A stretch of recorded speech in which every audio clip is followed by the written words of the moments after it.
বিসমিল্লাহির রহমানির রহিম। তো আমরা শুরু করতে পারি। আমি বলতেছিলাম যে গতদিন কিছু জিনিস বলা হয়নি। সেটা হলো যে যদি আইসোলেটেড গ্রেটার টগেন্ডার ফ্র্যাকচার হয় অথবা আইসোলেটেড লেজার টগেন্ডার ফ্র্যাকচার হয় অথবা ইন্টারটগেন্টারিক ফ্র্যাকচার আছে সাথে গ্রেটার টগেন্টার লেজার টগেন্টার, মেইনলি হচ্ছে লেজার টগেন্টার যদি ভাঙা থাকে তাহলে কি করব? এটা ওয়াকিল স্যার মাঝে মাঝে প্রশ্ন করে যে তুমি তো এক্সরেতে দেখতেছো যে লেজার টগেন্টার ভাঙা আছে, তো এটাকে কিছু করতে হবে কিনা। তো আকিল স্যার প্রশ্ন করে, প্রতিদিন প্রশ্ন করে, কোনোদিনই অ্যান্সার দেয় না, চুপচাপ থাকে। পরে এটা একটু সার্চ দিয়ে দেখা গেল যে এটাতে যদি কোনো প্রবলেম না করে, প্রবলেম যদি না হয়, সেক্ষেত্রে symptomatic treatment to gain range of motion and ambulation. আর আমি একজন স্যারকে জিজ্ঞাসা করছিলাম, স্যার বলছিল যে যদি হিউজলি ডিসপ্লেস থাকে সেক্ষেত্রে আমরা ওয়ারিং করতে পারি অথবা স্ক্রু ফিক্সেশন করতে পারি। এটা বলার কাম বলছে, জানি না এটা ঠিক কিনা। ওস্তাদ কি বলেন, লেজার টগেন্ডার ফ্র্যাকচারের ক্ষেত্রে কি?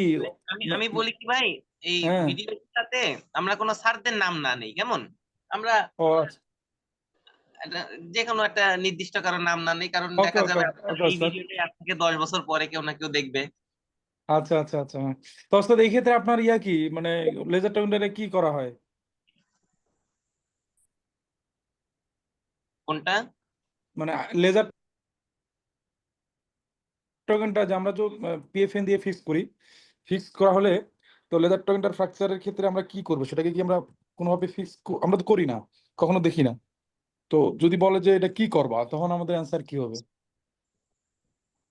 লেজার আচ্ছা, টগেন্ডার ফিক্স এটা করা লাগবে যদি কিনা? প্রশ্ন করে আমাদের বলতে, স্যার আমরা কোলিনিয়ার ক্ল্যাম্প দিয়ে রিডাকশন করে ফিক্স করতে পারি, জাস্ট অ্যাকর্ডিং টু দা বুক। কিন্তু আমরা হুম। এটা করি না। কেন করি না আমিও জানি না। অনেক রিস্ক থাকে ওইদিকে, অনেক ভেসেল থাকে, সেজন্য আমরা আসলে করি না। কিন্তু অ্যাকর্ডিং টু দা বুক আমরা কোলিনিয়ার ক্ল্যাম্প দিয়ে রিডাকশন করে আমরা ফিক্স করি। যদি রিয়াকশন ভালো থাকে তাহলে সিমটোমেটিক, মানে হুম। কোনো কিছু করার দরকার নেই। ওকে। ওকে। আর যদি গ্রেটার টগেন্ডার ফ্র্যাকচার থাকে সেক্ষেত্রে আমরা এটাকে অবশ্যই ফিক্স করতে হবে। এটা আমরা দুইভাবে করতে পারি, আইসোলেটেড গ্রেটার টগেন্ডার ফ্র্যাকচারের ক্ষেত্রে বলতেছি। এটা আমরা দুইভাবে করতে পারি। একটা হইলো মডিফাইড টেনশন ব্যান্ড ওয়্যারিং, এটা করতে পারি। আর আরেকটা আমরা করতে পারি হুক প্লেট, হুক প্লেট দিয়ে আমরা এটা ফিক্স করতে পারি। এই পেজে এই হুক প্লেটের চিত্র দেওয়া আছে, আশা করি সবাই দেখতে পাচ্ছেন। এই যে হুক প্লেট, অথবা মডিফাইড টেনশন ব্যান্ড ওয়্যারিং করা যেতে পারে, অথবা hook plate with modified tension band wiring. এখানেই টেনশন ব্যান্ড ওয়্যারিং দেওয়া আছে। গতকাল একটা কথা, যে একজন ভাই প্রশ্ন করছিল যে ল্যাটারাল ওয়াল থিকনেস এটা কিভাবে আমরা ইয়া করতে পারি। তো এটা পরবর্তীতে আহ ছবিতে আমি পাইছি, এটা অ্যাড করে দিয়েছি আজকে, দেখেন যে এটা হচ্ছে ফ্লায়ার অফ দ্য গ্রেটার, যেখানে শেষ, শেপ যেখানে শুরু, সেটা হচ্ছে ফ্লায়ার অফ দ্য গ্রেটার।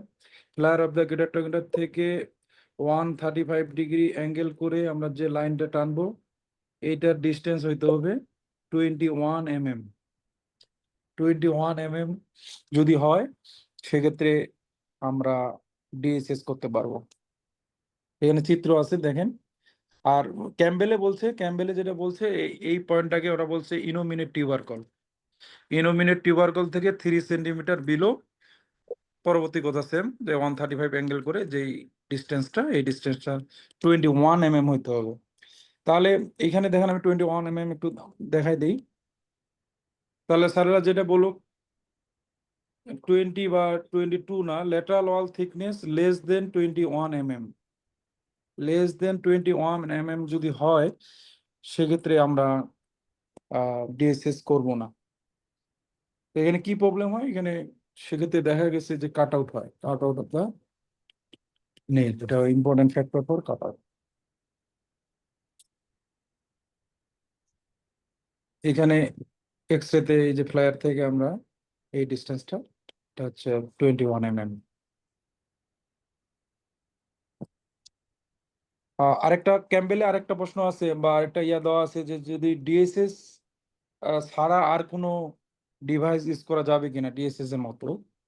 তো সেক্ষেত্রে একটা নতুন প্লেটের নাম দেখলাম আজকে, যে পারকিউটিনিয়াস কম্প্রেশন প্লেট। এই প্লেটের অপর নাম হচ্ছে গডফ্রাইড প্লেট।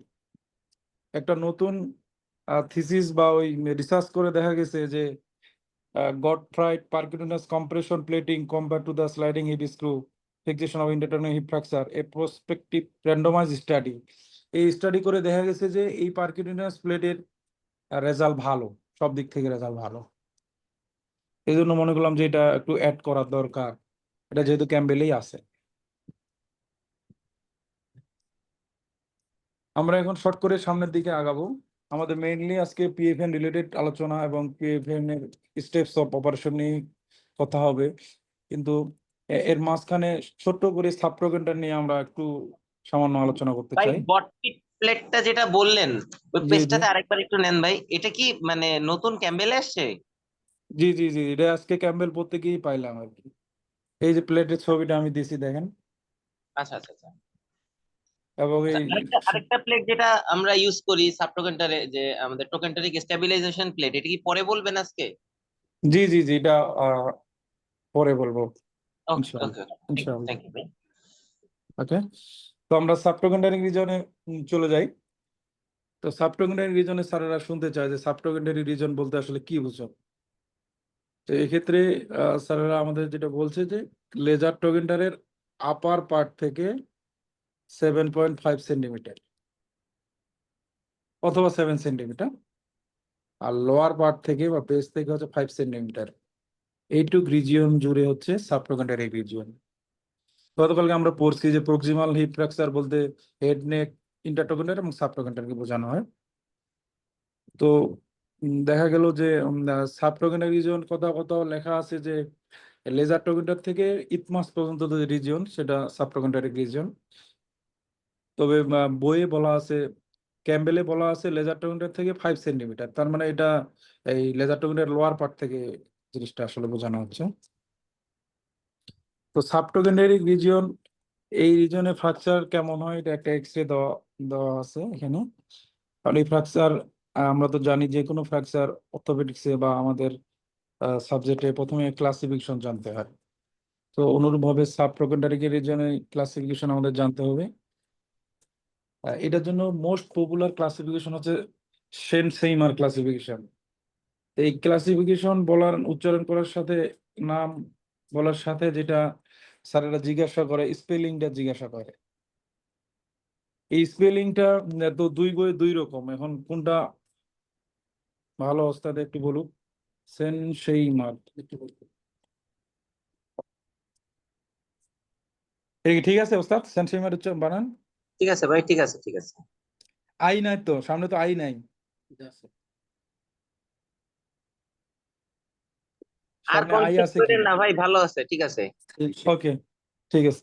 তাহলে ওই যে সেন বংশের সেন প্রথমে শুরু হবে সেন দিয়ে, সেনসেইমার্স ক্লাসিফিকেশন। এটা খুবই সহজ ক্লাসিফিকেশন। এটা এই পাশে যে চিত্রটা আছে আমি বড় করে দিই একটু, আপনারা দেখতে পাচ্ছেন যে টাইপ ওয়ান এর ক্ষেত্রে, টাইপ ওয়ান এর ক্ষেত্রে এনি ফ্র্যাকচার মানে ট্রান্সভার্স ফ্র্যাকচার বা এটা অবলিক ফ্র্যাকচার হোক যেটাই হোক, মেইনলি ট্রান্সভার্স ফ্র্যাকচার যদি লেস দেন 2 mm ডিসপ্লেসমেন্ট হয়, লেস দেন 2 mm ডিসপ্লেসমেন্ট হয় সেটা হচ্ছে টাইপ ওয়ান। আর টাইপ টু এর ক্ষেত্রে টু এর ABC, টু হচ্ছে টু পার্ট ফ্র্যাকচার, টু হচ্ছে two part fracture, three part fracture, four part fracture. এটা মনে রাখার সুবিধা অবশ্য। তাহলে two part fracture, three part fracture, four part fracture, four or more basically. Two পার্টের ক্ষেত্রে এই ফ্র্যাকচারটা যদি ট্রান্সভার্স হয়, ট্রান্সভার্স টু পার্ট ফ্র্যাকচার, তাহলে displace two part fracture transverse যদি হয় সেক্ষেত্রে টু এর A। আর যদি স্পাইরাল ফ্র্যাকচার হয় যেখানে লেজার টোকেন্ডারটা প্রক্সিমাল ফ্র্যাগমেন্টের সাথে লাগানো থাকে তাহলে টু এর B। স্পাইরাল ফ্র্যাকচার যেখানে লেজার টোকেন্ডার ডিস্টাল ফ্র্যাগমেন্টের সাথে লাগানো থাকে তাহলে টু এর C। খুব ইজি, কিন্তু এটা কেন জানি আহ, খুবই সহজ ক্লাসিফিকেশন, তো 2 দিন পরে মাথা থেকে আউট হয়ে যায়। অনুরূপভাবে টাইপ থ্রি যেটা থ্রি পার্ট ফ্র্যাকচার, ওটার ক্ষেত্রে প্রক্সিমাল ফ্র্যাগমেন্ট, ডিস্টাল ফ্র্যাগমেন্ট এবং আরেকটা ফ্র্যাগমেন্ট লাগবে, থার্ড ফ্র্যাগমেন্ট। থার্ড ফ্র্যাগমেন্ট যদি লেজার টগেন্ডার হয় তাহলে 3A, আর থার্ড ফ্র্যাগমেন্ট যদি ওএস ফ্র্যাগমেন্ট হয় অথবা বাটারফ্লাই ফ্র্যাগমেন্ট হয় তাহলে 3B। সোজা কথা। আর 4 টাইপ 4 যেটা 4 part fracture, 4 or more, 1 2 3 4 or more যদি ফ্র্যাগমেন্ট থাকে তাহলে সেটা টাইপ 4 ফ্র্যাকচার। আর টাইপ 5 খুবই সুন্দর, আমরা যেটা রিভার্স অবলিক বলি, যে ইন্টারটোগেন্টারিক এন্ড সাবটোগেন্টারিক কমিউনিকেশন যদি থাকে সেটা হচ্ছে টাইপ 5। এটা ক্লাসিফিকেশনটা আমাদের স্যারেরা, এটাই আমাদের এখানে চলে খুব, এবং স্যারেরা শুনতে চায়, কিন্তু এটা আসলে ক্যাম্বেলে এই ক্লাসিফিকেশনটা নাই। ক্যাম্বেলে যে ক্লাসিফিকেশনটা আছে সেটা হচ্ছে রাসেল টেইলর ক্লাসিফিকেশন। এটা আরো সহজ। সেনসেইমা যেমন সহজ, রাসেল টেইলরটা তার থেকেও বেশি সহজ। আর আরেকটা আছে ক্লাসিফিকেশন, ফিল্ডিং টাইপ ক্লাসিফিকেশন বা ফিল্ডিংস ক্লাসিফিকেশন অফ সাবটোগেন্টারিক রিজিয়ন। এটাও খুবই সহজ। যে আমরা জানি যে আপার পার্ট থেকে 7.5 সেন্টিমিটার হচ্ছে সাবটোগেন্টারিক রিজিয়ন। যদি আপার পার্ট থেকে 2.5 সেন্টিমিটারের মধ্যে ফ্র্যাকচার থাকে সেটা ফিল্ডিং টাইপ 1। যদি 2.5 থেকে 5 সেন্টিমিটারের মধ্যে ফ্র্যাকচার হয় তাহলে ফিল্ডিং টাইপ 2। যদি 5 থেকে 7.5 সেন্টিমিটার মধ্যে ফ্র্যাকচার লাইন পাই আমরা তাহলে সেটা হচ্ছে ফিল্ডিং টাইপ 3। খুবই সহজ। তাহলে আমরা এখন চলে যাব রাসেল টেইলর ক্লাসিফিকেশনে। এটা ক্যাম্বেলে দেওয়া আছে এবং আমাদের স্যারেরা এটাই জিজ্ঞাসা করে রিসেন্টলি যারা প্রেজেন্ট করছেন, এটা একজনকে জিজ্ঞাসা করা হয়েছে রাসেল টেইলর ক্লাসিফিকেশন। এটা আরো সহজ। এই ক্লাসিফিকেশনের যে টাইপ দুইটা, টাইপ এ, টাইপ বি। টাইপ এর মধ্যে 1 এর এ, 1 এর বি, টাইপ বি এর মধ্যে 2 এর এ, 2 এর বি। 1টা দেখা গেছে যে ফ্র্যাকচার পাইরিফর্ম ফসাকে, মানে এখানে দুইটা বিষয় এখানে খুব গুরুত্বপূর্ণ, মানে দুইটা বিষয়কে ভিত্তি করেই ক্লাসিফিকেশন করছে, যে লেজার টোগেন্ডার ইনভলভ হয়েছে কিনা, পাইরিফর্ম ফসা ইনভলভ হয়েছে কি। লেজার টোগেন্ডার যদি ইনভলভ হয় এবং পাইরিফর্ম ফসা যদি ইনভলভ হয়েছে কিনা এর উপর ভিত্তি করে ক্লাসিফিকেশন। টাইপ 1 যেটা, যে ফ্র্যাকচারটা পাইরিফর্ম ফসাকে ইনভলভ করেনি, যদি যেই ফ্র্যাকচার পাইরিফর্ম ফসাকে ইনভলভ করবে না সেই ফ্র্যাকচার টাইপ 1 এর মধ্যে পড়ে যাবে। 1 এর মধ্যে 1 এর এ, 1 এর বি। 1 এর এটা হচ্ছে সাবটোগেন্টারিক রিজিয়নে ফ্র্যাকচার হবে কিন্তু লেজার টোগেন্ডারটা ইনভলভ থাকবে না, বা লেজার টোগেন্ডার ফ্র্যাকচার থাকবে না। 1 এর বি সাবটোগেন্টারিক রিজিয়নে ফ্র্যাকচার থাকবে, এনি টাইপ অফ ফ্র্যাকচার হতে পারে, কিন্তু যদি লেজার টোগেন্ডার ফ্র্যাকচার থেকে যায় আলাদা ফ্র্যাগমেন্ট হিসেবে থাকে সেটা হচ্ছে 1 এর বি। অনুরূপভাবে 2 ক্লাস মানে রাসেল টেইলর টাইপ 2 যেটা, সেটা অবশ্যই পাইরিফর্ম ফসা ইনভলভ হবে। এখন এই পাইরিফর্ম ফসা ইনভলভ হয়ে যে ফ্র্যাকচার লাইনটা এসেছে, এটা লেজার টোকেনটা যদি ইনটেক থাকে তাহলে 2 এর এ, আর যদি লেজার টোকেনটা সেপারেটলি একটা ফ্র্যাগমেন্ট হিসেবে থাকে তাহলে 2 এর বি। মোটামুটি সহজ। তাহলে ক্লাসিফিকেশন এখানে আমরা পড়লাম সেনসেইমার ক্লাসিফিকেশন, ফিল্ডিং ক্লাসিফিকেশন এবং রাসেল টেইলর ক্লাসিফিকেশন। অনুরূপভাবে টোকেন্টারিক রিজনের মতো এটার ক্ষেত্রে mechanism of injury same. Young patient হলে high energy trauma, older patient হলে ফ্রম সিম্পল ফল। ফল কি কারণে হয় এগুলো আমরা গতদিন আলোচনা করেছি। অথবা ইয়াং পেশেন্টের ক্ষেত্রে আরেকটা হইতে পারে প্যাথোলজিক্যাল ফ্র্যাকচার এটা। আর স্যারেরা প্রথমে এক্সরে দেখে বলে যে এই রিজিয়নে মোস্ট গুরুত্বপূর্ণ, এই ফ্র্যাকচারের মোস্ট গুরুত্বপূর্ণ একটা বিষয় আছে, এটা কি। তখন বলতে হয় যে যদি ইয়াং এজে যদি এই রিজনে ফ্র্যাকচার হয় তাহলে প্রথমে চিন্তা করতে হবে যে এটা কোনো প্যাথোলজিক্যাল ফ্র্যাকচার কিনা, বা কোনো সেকেন্ডারি মেটাস্টেটিক কোনো লিশন এখানে ছিল কিনা। এবং মানে প্যাথোলজিক্যাল ফ্র্যাকচারের একটা অন্যতম সাইড হচ্ছে সাবটোগেন্টারি রিজিয়ন। এটা একটা গুরুত্বপূর্ণ প্রশ্ন করে স্যারেরা মাঝে মাঝে। তো সেক্ষেত্রে আমরা যদি আচ্ছা, আমরা জানি এখানে যে এখানে আমি একটু অ্যাড করি ভাই, সেটা হচ্ছে যখনই এই প্রশ্নটা আসে সাথে সাথে স্যাররা একটা বলে যে প্যাথোলজিক্যাল ফ্র্যাকচারে তুমি 3T কি দেখবা। 3T হচ্ছে যে ট্রান্সলুসেন্ট, ট্রোকেন্টারিক, ট্রান্সভার্স। মানে এই যে এই ট্রান্সলুসেন্ট, ট্রোকেন্টারিক মানে ইউজুয়ালি সাবট্রোকেন্টারিক, সাবটোগেন্টারি, আর একটা হচ্ছে ট্রান্সভার্স, যেই ফ্র্যাকচারটা ট্রান্সভার্স হবে ট্রান্সভার্স। প্যাথোলজিক্যাল। তাই তো। ট্রান্সলুসেন্ট বলতে তো মানে অস্টিওলাইটিক লিশন থাকবে, যেহেতু টিউমার গুলা অধিকাংশই অস্টিওলাইটিকই হয়, তাই না। ওইটাই বোঝাচ্ছে, তাই তো? ট্রান্সলুসেন্ট, ট্রান্সটোকেন্টারিক বা সাবটোকেন্টারিক, আর ট্রান্সভার্স প্যাটার্ন, তাই তো? সুন্দর একটা ইনফরমেশন। তো আমরা সামনের দিকে আগাই। তো এটা ওই সেম টোকেন্টারিক ইন্টারটোকেন্টারিক ফ্রাকচারের মতোই, কোন ফ্র্যাগমেন্ট কোন দিকে যায়, কি কারণে যায়, এটা মোরলেস সেম। কেন এক্সটার্নাল রোটেটেড হয়, কেন proximal fragment, distal fragment, external proximal fragment কেন ফ্লেক্সড হয়, এক্সটার্নাল রোটেটেড হয়, অ্যাবডাক্টেড হয়, এগুলার মেকানিজম মোরলেস সেম। এটা ক্যাম্বেলের চিত্রটা দেওয়া আছে। তো এখন সাবটোকেনের রিজনে ভাঙা হলে, যেমন আমরা পিএফএন ইন্টারটোকেন্টিক রিজনে ভাঙা হলে আমরা কি কিভাবে ফিক্স করতে পারি, অনুরূপভাবে এটাও সেম। আমরা প্রথমে বলবো জেনারেল ম্যানেজমেন্ট, এরপরে স্পেসিফিক, স্পেসিফিক মধ্যে অপারেটিভ, নন অপারেটিভ বা কনজারভেটিভ আর অপারেটিভ। কারণ অপারেটিভের মধ্যে এখানে কি কি অপশন আছে, এখানেও আমরা অপারেটিভের মধ্যে বলবো স্যার এক্সট্রামেডুলারি ডিভাইস, ইন্টারমেডুলারি ডিভাইস। এক্সট্রামেডুলারি ডিভাইসের মধ্যে এখানে আমরা proximal femoral locking plate, blade plate নামে প্লেট আছে একটা ক্যাম্বেলের, আর ডিসিএস ডাইনামিক কন্ডাইলার প্লেট, এটা আমরা এই তিনটা আমরা এক্সট্রা মেডুলারি ডিভাইসের নাম বলবো। আর ইন্টারমেডুলারি ক্ষেত্রে আমরা দুইটাতে মধ্যে সীমাবদ্ধ থাকবো, যদিও ক্যাম্বেলে আরো দুই একটা রাসেল টেইলর নেইলের কথা বলা আছে। তো এগুলার নেইলের নাম উচ্চারণ করলে তখন আবার স্যারেরা ওই বিষয় নিয়ে ধরতে পারে। আমরা জানি যে টেনর লেন ইম্পর্টেন্ট কেমন, আরেকটা জিনিস ইম্পর্টেন্ট হচ্ছে সাইন নেল, রাসেল টেনর লেন। জি এইগুলো হচ্ছে কিন্তু খুবই আঁকতে দেয় ইয়াতে, বোর্ডের মধ্যে, যে এই বোর্ডের তোমার জি যে স্ক্রু ডিরেকশন গুলা, এগুলো একটু জি বলো। জি জি জি জি। তাহলে আমরা ইন্ট্রামেডুলারি, এক্সট্রা মেডুলারি থেকে, ইন্টারমেডুলারি ক্ষেত্রে আমরা তিনটা বলবো, এক্সট্রা মেডুলারি ক্ষেত্রে আমরা তিনটা বলবো। আর যদি ওই ধরনের নেইলের ক্ষেত্রে আমাদের একটু ধারণা কম থাকে, সেক্ষেত্রে আমরা যদি আমার পিএফএন সান নেল সম্বন্ধে আমরা মোটামুটি সবাই জানি, ইন্টারমিডিয়েটে এই দুইটাই থেকে যাবো। পরবর্তীতে proximal femoral locking plate, dynamic condylar screw, blade plate আমরা উচ্চারণ করতেও পারি, নাও পারি।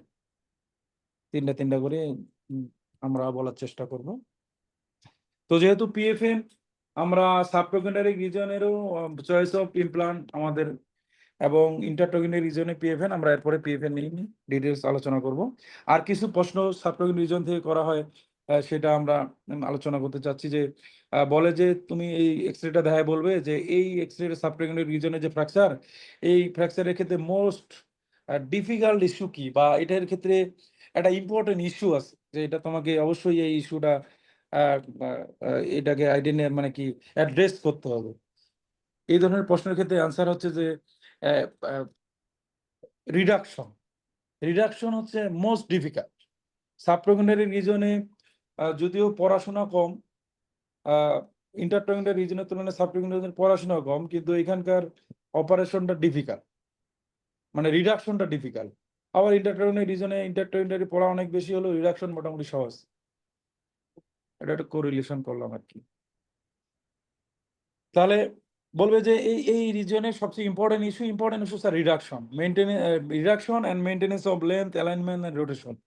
কারণ এই এই রিজনে ফ্র্যাকচারটা এমন ভাবে থাকে, এক্সরেটা দেখলে আমরা বুঝতে পারবো এই ফ্র্যাকচারে, এই এক্সরেটা, এই ফ্র্যাকচারের এই ফ্র্যাকচারটাকে রিডাকশন করাটা হচ্ছে মোস্ট ডিফিকাল্ট, এবং maintenance of length, alignment and rotation.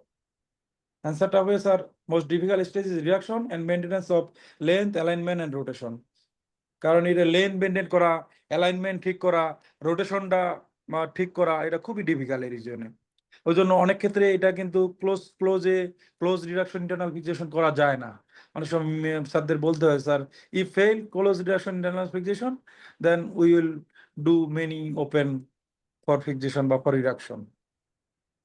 এখানে উম, রিডা এখানে একটা, এখানে একটা প্রশ্ন করে যে তুমি যে এক্সটার্নাল রোটেশন হয়েছে এটা কিভাবে বুঝবা।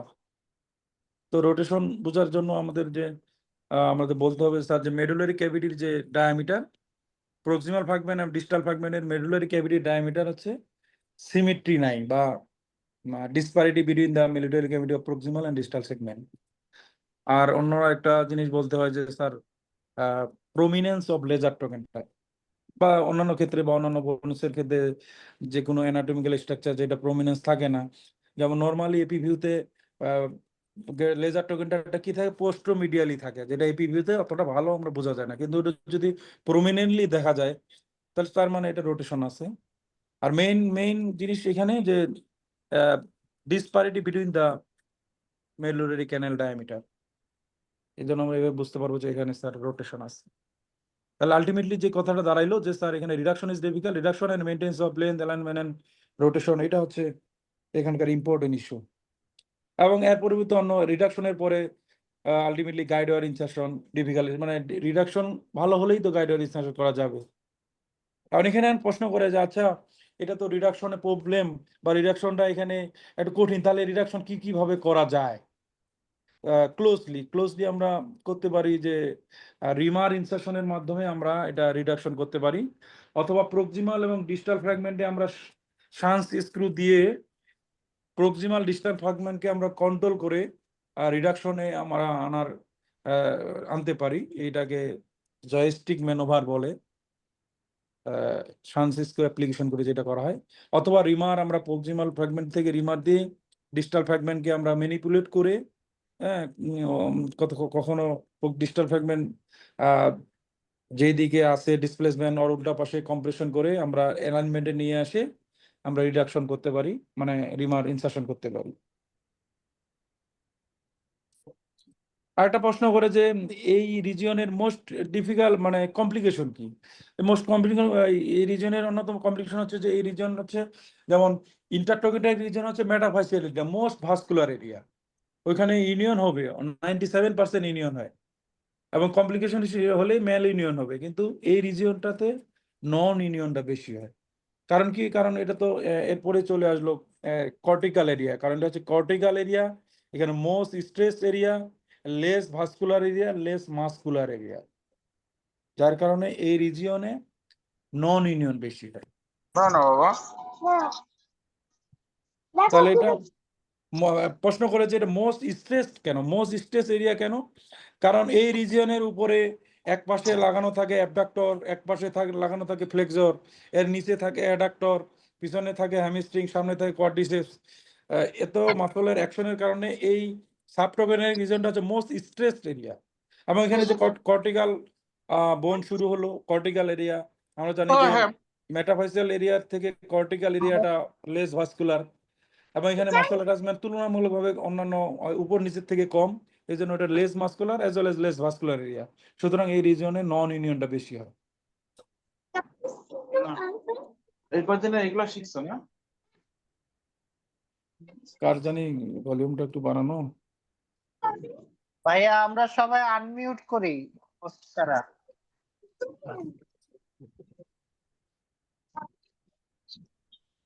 স্যারেরা মাঝে মাঝে প্রশ্ন করে আচ্ছা সাবটোকেন্ডারিক ফ্র্যাগমেন্ট তো পিএফএন দিয়ে সুন্দরভাবে রিডাকশন হয় না, বা অনেক সময় আমরা স্যাটিসফ্যাক্টরি হয় না, তখন কি করতে হয়? যদি ফ্র্যাগমেন্ট অ্যালাইনমেন্টে না আসে, সেক্ষেত্রে আমরা পিএফএন এর সাথে টোকেন্টারিক স্টেবিলাইজেশন প্লেট ইউজ করি, এটা দেওয়া আছে, ছবিতে দেওয়া আছে অরেঞ্জ কালারের মধ্যে দেখেন। এই প্লেট আবার ওই স্ক্রুর মাঝখান দিয়ে দেয়া যায়, এই পাশে এই কি বলে এক্স রেতেও দেওয়া আছে যে প্লেটের পজিশনটা এরকম হবে তখন। আবার বলে যে না দেখো যে তুমি পিএফএন দিলা, টোকেন্টারিক স্টেবিলাইজেশন প্লেটও দিলা, তারপরও রিডাকশন হলো না, তারপর কি করবা? তারপরে স্যার সার্কুলেজ ওয়ারিং করতে পারি। তার মানে ওয়ারিং যদি আমরা করতে চাই তাহলে এটা একটু ওপেন করতে হবে, মিনি ওপেন করে, প্লেট দিতে তো ওপেনই করতে হবে, ওপেন করে আমরা পরে সার্কুলেজ ওয়ারিং করব।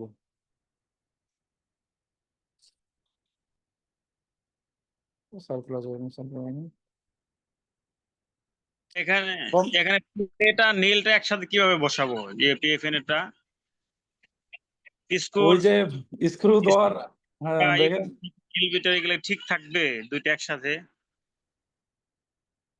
ওস্তাদ এটা তো এই অপারেশনটা তো দেখা হয় নাই, এটা তো আসলে স্যারেরা প্রশ্ন করবে আপনি অ্যান্সার দিবেন, বাস্তবে তো অপারেশন করার দরকার নেই। আচ্ছা আমাদের আমি জটিল। একটু এটা ব্যাখ্যাটা দেই কেমন। এটা হ্যাঁ হচ্ছে জি আমাদের টোকেন্টারিক স্টেবিলাইজেশন প্লেট, আমাদের ফয়সাল ভাই থিসিস কেস ছিল। আচ্ছা আচ্ছা তো এইটা হচ্ছে আমাদের এই যে ল্যাটারাল কর্টেক্সটা এরকম উপরের দিকে উঠে থাকে। জি জি তো এই জন্য আমাদের টোকেন্টারিক স্টেবিলাইজেশন প্লেটটা দিলে যেটা হয় কি যে রিডাকশনটা খুব ভালো থাকে। আর এখানে আমরা ধরবো ইউনিকর্টিক্যাল স্ক্রু। আমরা কিন্তু এই পাশ থেকে এ4 করে ওই পাশে ধরবো তা না। আপনারা এই তা যে না, পাশে হ্যাঁ। সি আর্মের ছবিটা দেখেন, আমরা শুধুমাত্র এই যে ল্যাটারাল কর্টেক্সটা ধরবো, জি জি। ঠিক আছে? ইউনিকর্টিক্যাল ধরবো আর উপরে গ্রেটার ট্রোগ্যান্টারটা ধরবো। এবং এটা এটা যে কোনো ইন্টারমেডুলারি ডিভাইসে পরবর্তীতে যদি প্লেট দিয়ে স্টেবল করতে হয় তখন মনে হয় ইউনিকর্টাল দিতে হয়, তাই না ওস্তাদ? ইউনিকর্টিক্যাল দিতে হয়। হ্যাঁ, যেমন অনেক সময় দেখা যায় যে আমি টোটাল হিপ করছি কিন্তু টোটাল আমার প্রস্থেসিস, হ্যাঁ প্রস্থেসিস মেডুলা ফেল আমি করলে কর্টেক্স ভেঙে ফেলছি, তখন কিন্তু জি বাইরে থেকে এরকম প্লেট প্লেট দেয়া দিয়ে যায়। সাথে সার্কুলার ওয়ারিং ইউনিকর্টিক্যাল। মতলব। হ্যাঁ, তাহলে এখানে মেইন ইস্যু হচ্ছে অ্যানাটমিক্যাল রিডাকশন। রিডাকশন করতে হবে, রিডাকশন করতে হলে আর যদি ক্লোজে পারি ভালো, না হলে ওপেন করতে হবে, কিন্তু রিডাকশন করতে হবে অ্যানাটমিক্যাল অর নেয়ার অ্যানাটমিক্যাল। অ্যানাটমিক্যাল অথবা নেয়ার অ্যানাটমিক্যাল করতে হবে, এটাই হচ্ছে মেইন উদ্দেশ্য। আর একটা কথা হচ্ছে ক্লোজ রিডাকশন তো আমরা জানি করতে হলে 7 to 10 days এর মধ্যে করতে হয়, নাহলে পরবর্তীতে আমরা জানি 7 দিন পর থেকে ক্লাস শুরু হয়, পরবর্তী ঝামেলা হয়। আর সাবটগমেন্টাল রিজিয়নে তো রিডাকশন আরো ঝামেলা হবে যদি 7 days এর আগে করা না হয়। এটা আমরা বলে ফেলছি অলরেডি। আমরা এখন পিএফএন এ চলে যাব। পিএফএন এর যেহেতু আমরা পিএফএন এর অপারেটিভ স্টেজ পড়বো, ওই জন্য পিএফএন সম্বন্ধে আগে আলোচনা করতে চাই। পিএফএন এর যে গড়া মোটা আগা চিকন, ওস্তাদ সাহেব শিখাই দিছিল এটা অনেকদিন আগে, ওস্তাদের উদ্দেশ্যে এটা যোগ করা হয়েছে অবশ্য। প্রক্সিমাল 1/3, আমরা তো সবাই দেখতে পাচ্ছি যে প্রক্সিমাল 1/3, আর এটা হচ্ছে এই পর্যন্ত, আর ডিস্টাল 2/3। প্রক্সিমাল 1/3 এর ডায়ামিটার ডিস্টাল 2/3 এর ডায়ামিটার থেকে মোটা বা বেশি 17 mm, আর ডিস্টাল 2/3 এর ডায়ামিটার হচ্ছে, এটা এখন অ্যাকর্ডিং টু সাইজ এটা হইতে পারে আইদার 8 হয়, 9, 10, 11, 12 হয় মনে হয়, থিওরিটিক্যালি দেখা হয়নি অথবা। তাহলে গোড়া মোটা আগা চিকন, তার মানে প্রক্সিমাল 1/3 এর ডায়ামিটার হচ্ছে 17 mm এবং ডিস্টাল 2/3 এর ডায়ামিটার হচ্ছে, এটার উপর নির্ভর করবে আসলে ওই পিএফএন এর সাইজ কত, এটা কি 8 নম্বর, এটা 9 নম্বর, 10 নম্বর, 11 নম্বর না 12 নম্বর। পিএফএন সম্বন্ধে প্রথম যদি আমরা বলি, প্রথম আলোচনা হচ্ছে এই দুইটা ডায়ামিটার। এরপরে আমরা দেখি যে প্রথমের দিকে যেটা থাকে দুইটা স্ক্রু থাকে। প্রথমের স্ক্রুটার নাম হিপ পিন, নিচেরটার নাম নেগ স্ক্রু। এটা এখন একজন স্যার একদিন প্রশ্ন করলো যে প্রক্সিমালি কয়টা স্ক্রু থাকে। এক ভাই বলল স্যার প্রক্সিমালি একটা স্ক্রু থাকে, একটা পিন থাকে। তো প্রথমটার নাম যদি হিপ পিন, কিন্তু এটা আসলে স্ক্রু, নাম হিপ পিন কিন্তু এটা স্ক্রু, তার মানে প্রক্সিমালি দুইটা স্ক্রু থাকে, প্রথমটার নাম হিপ পিন, পরেরটার নাম নেগ স্ক্রু। এটা ডায়ামিটার অবশ্যই জানতে হবে। হিপ পিনের ডায়ামিটার আমরা জানি 6.5, আর নেক স্ক্রু ডায়ামিটার আমাদের দেশের জন্য 8, বহির্বিশ্বের জন্য 11, এবং বই পুস্তকে 11 দেওয়া আছে। এটা আমাদের দেশের জন্য, এটা কি কাস্টমাইজ করে বানায় কিনা, মনে হয় কাস্টমাইজ করেই বানায়, সরি। আর ডিস্টালি দুইটা স্ক্রু দেওয়ার জায়গা আছে, এর মধ্যে প্রক্সিমালটা হচ্ছে স্ট্যাটিক স্ক্রু, আর পরেরটা তো ডাইনামিক স্ক্রু, অবলং হলে যে স্ক্রু দেওয়া হয় সেটা ডাইনামিক স্ক্রু। এবং এই যে ডিস্টাল স্ক্রুগুলোর ডায়ামিটার হচ্ছে 4.9। আর এগুলোকে এখানে বলে লকিং বোল্ট। কেমন? আচ্ছা ওস্তাদ, এখানে একটা প্রশ্ন, লকিং বোল্ট এবং লকিং স্ক্রু এর মধ্যে পার্থক্য কি? লকিং বোল্ট হচ্ছে আমাদের এই যে এই বলেন না ইন্ট্রামেডুলারি ইন্টারলকিং, হুম। এই যে দুই পাশের কর্টেক্সটা সাথে আমরা নেলটারে লক করে দিতেছি, এই যে এটার নাম হচ্ছে বোল্ট। বোল্ট আর এগুলা স্ক্রু? কিন্তু আপনার যে পিচ, যেটা স্ক্রুর যে খাঁজ কাটা থাকে, এটা জি কিন্তু এত ডিপ না। জি এটা দেখেন আপনার 4.9 লকিং হুম, বোল্টের জন্য আপনার জি কিন্তু ডিল করতে হবে 4 মিলিমিটার দিয়ে, জি ঠিক আছে? তার মানে এটার পিচ কিন্তু একদমই ছোট। এই জি জন্য জি এটারে অনেকটা বোল্ট বলে, স্ক্রু না বলে এটারে বোল্ট জি বলে। বোল্ট হচ্ছে ধরেন এই যে ইলিজারবে আমরা যে নাট বোল্ট গুলা ইউজ করি, এটা দেখতে জি জি অনেকটা বোল্টের মতো, যে এটার পিচ গুলা খুবই কম। জি জি আমাদের নর্মালি যে পিচের অ্যারেঞ্জমেন্ট থাকে, এও পিচ যেরকম যে জি ধরেন জি 90 ডিগ্রিতে উঠে 45 ডিগ্রিতে স্লপ খায়, এগুলা জি কিন্তু ওই রকম টিপিক্যাল স্ক্রু না। জি জি জি জি তাহলে আমরা প্লেটে যেগুলো ইউজ করি আমরা আমরা যদি সহজ ভাষায় বলতে চাই প্লেটে যেগুলো ইউজ করি সেটা হচ্ছে স্ক্রু হ্যাঁ হ্যাঁ, আর যেগুলো আপনার পিচ দেখেন কি সুন্দর পিচ আছে একটা, জি জি পিস তারপরে আছে সুন্দর পিচের পিস আছে মাঝখানে আপনার কতগুলো অ্যাঙ্গেল আছে, আমি একদিন স্ক্রু নিয়ে আলাপ করবো না, তখন বলবো না। এটা কিন্তু আপনার হুম, টিপিক্যাল স্ক্রু না। জি জি তাহলে আর আর আমরা আর যেটা যেখানে লকিং এর যখন বিষয়টা আসে তখন সেটার নাম হয়ে যায় বোল্ট এই তো যেমন সেটা আইএম নেইল হইতে পারে সেটা পিএফএন হইতে পারে অথবা আদার্স এনি নেইল যার ভিতর দিয়ে আমরা স্ক্রু দেই এটাই হচ্ছে বোল্ট তাই তো লকিং স্ক্রু হিসেবে কিন্তু অন্য আরো জায়গায় আছে, যে কিছু কিছু জায়গা আছে লকিং স্ক্রু, ওই টার্মটা হুম, একটু আলাদা। এখানে আমরা একটু লকিং বোল্ট বলবো, জি যেগুলো জি আমরা নেইলে ইউজ করবো সেটা আমরা বোল্ট বলবো। বোল্ট বলবো আর যেটা প্লেটে ইউজ করবো সেটা স্ক্রু বলবো এই তো মানে হ্যাঁ হ্যাঁ খুব স্বাভাবিকভাবে যদি আমরা বলতে চাই হয়তো আরো হ্যাঁ। পার্থক্য তো আছে আচ্ছা, আরেকটা জিনিস হচ্ছে, আপনি যেই মেজারমেন্ট গুলো বলতেছেন এগুলো জি হচ্ছে সব 9 থেকে শুরু, আট পিএফএন ন 9 টু অ্যাবভ। কেমন? 8 9 তাই তো এই আমাদের স্পেশাল কেস, ওইটা আমাদের আলাদা করে অর্ডার দিতে হয়। এগুলো সব পেডিয়াট্রিক্স এর 9 ক্ষেত্রে ইউজ টু করে কি অ্যাবভ। জি 9 এর অ্যাভাব তাই তো এই যে 4.9 বলতেছেন, এইটা কিন্তু যদি 8 হয়ে যায় তখন এই লকিং বোল্টের সাইজ হয়ে যাবে কিন্তু 3.9। 3.9 অথবা 4 সেদিন বলছিল স্যারও যে আমরা যদি মানে 9 10 11 12 যদি ইউজ করি সেক্ষেত্রে এই যে লকিং বোল্ট হবে 4.9 আর যদি আমরা 8 ইউজ করি সেক্ষেত্রে আইদার এটা 3.9 আর 4 ওই এক এক বইতে এক এক রকম আর কি, ও কিংবা এক এক স্যার মেনু সেদিন এক এক রকম। সেদিন বললো ক্লাসে পয়েন্ট আর কি হ্যাঁ 101 এর জন্য আর এমন ইয়া হবে না। তো সেক্ষেত্রে অর্থাৎ আমরা 8 কেন এখানে যুক্ত করব না স্পেশাল আর কি এটা তাই তো স্পেশাল কেস। হ্যাঁ এইট হচ্ছে কি, এইট হচ্ছে ধরেন অনেক চিকন যাদের থাকে, চিকন স্পেশাল কেস যাদের হ্যাঁ যেগুলা, স্পেশাল কেস আর কি হ্যাঁ আপনার মেডুলারি ক্যানেল নাই, কিংবা হুম, বয়স অনেক কম, কিংবা কোনো বাহ, কারণে এই পেশেন্টের ফিমারটা ঠিক মতো ডেভেলপ করে নাই, একদম চিকন, জি জি ওইগুলো স্যার এই। ওকে ভাই সাইন নেল এইট আছে ভাই, সাইন নেল যেটাই করে সাবটোকেন্টাল যে ফ্র্যাকচার কোনো আমার এইটই হচ্ছে আপনার স্পেশাল। আচ্ছা সাবটোকেন্টাল ভাইয়া ওই সাইন নেলে হচ্ছে আপনার এইট সাইজের পাওয়া যায়, বুঝছেন? আমার থিসিস আচ্ছা কাজ আচ্ছা এটা, আচ্ছা অনেকগুলো আচ্ছা করছি তো। আচ্ছা, very good.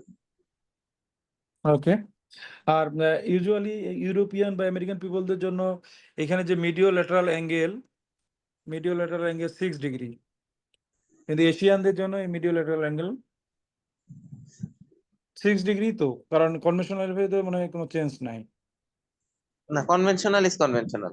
Conventional is conventional 6 degree তো 6 ডিগ্রি আপনি এই ইয়াগুলা শেষ করেন, যে পার্ট গুলা, এন্ড ক্যাপটা বললেন আমাদের।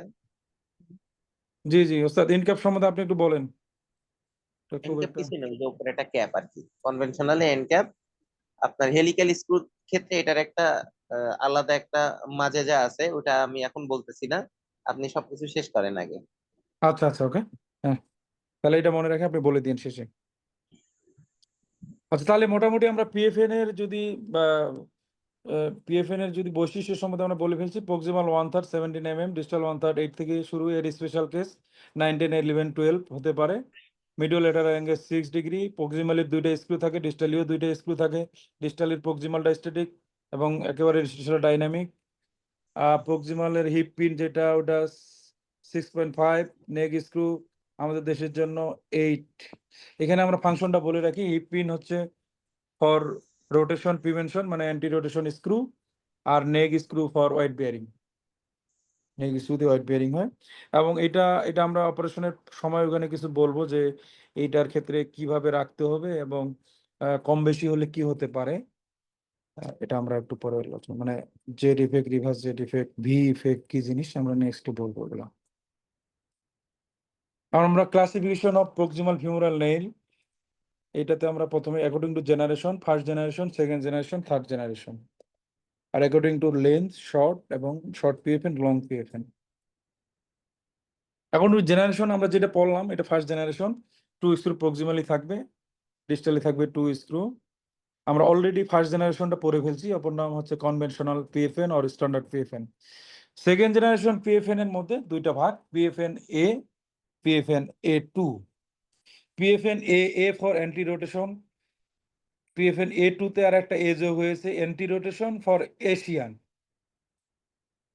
এই দুইটা ক্ষেত্রেই প্রক্সিমালি একটা স্ক্রু থাকে, যেমন কনভেনশনালের দুইটা স্ক্রু, সেকেন্ড জেনারেশনের ক্ষেত্রে দুইটার ক্ষেত্রে প্রক্সিমালি একটা স্ক্রু থাকে, এবং এইটা স্ক্রুটা হচ্ছে হেলিক্যাল স্ক্রু।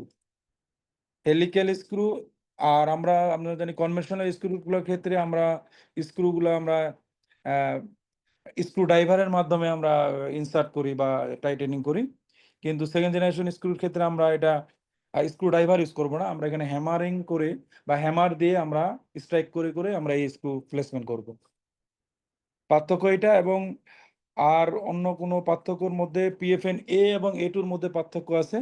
এ যেহেতু ইউরোপিয়ান পিপলদের জন্য তারা একটু স্টার্ট হয়, মানে শক্তি সামর্থ্য, কিন্তু এশিয়ান পিপলদের জন্য একটু মিডিও ল্যাটারাল অ্যাঙ্গেলটা এশিয়ান পিপলদের জন্য কম, 5 ডিগ্রি। আমরা তো জানি স্ট্যান্ডার্ড পিপলের জন্য বা স্ট্যান্ডার্ড পিএফএন এর মিডিও ল্যাটারাল অ্যাঙ্গেল 6 ডিগ্রি, কিন্তু পিএফএন A2-তে এটা 5 ডিগ্রি।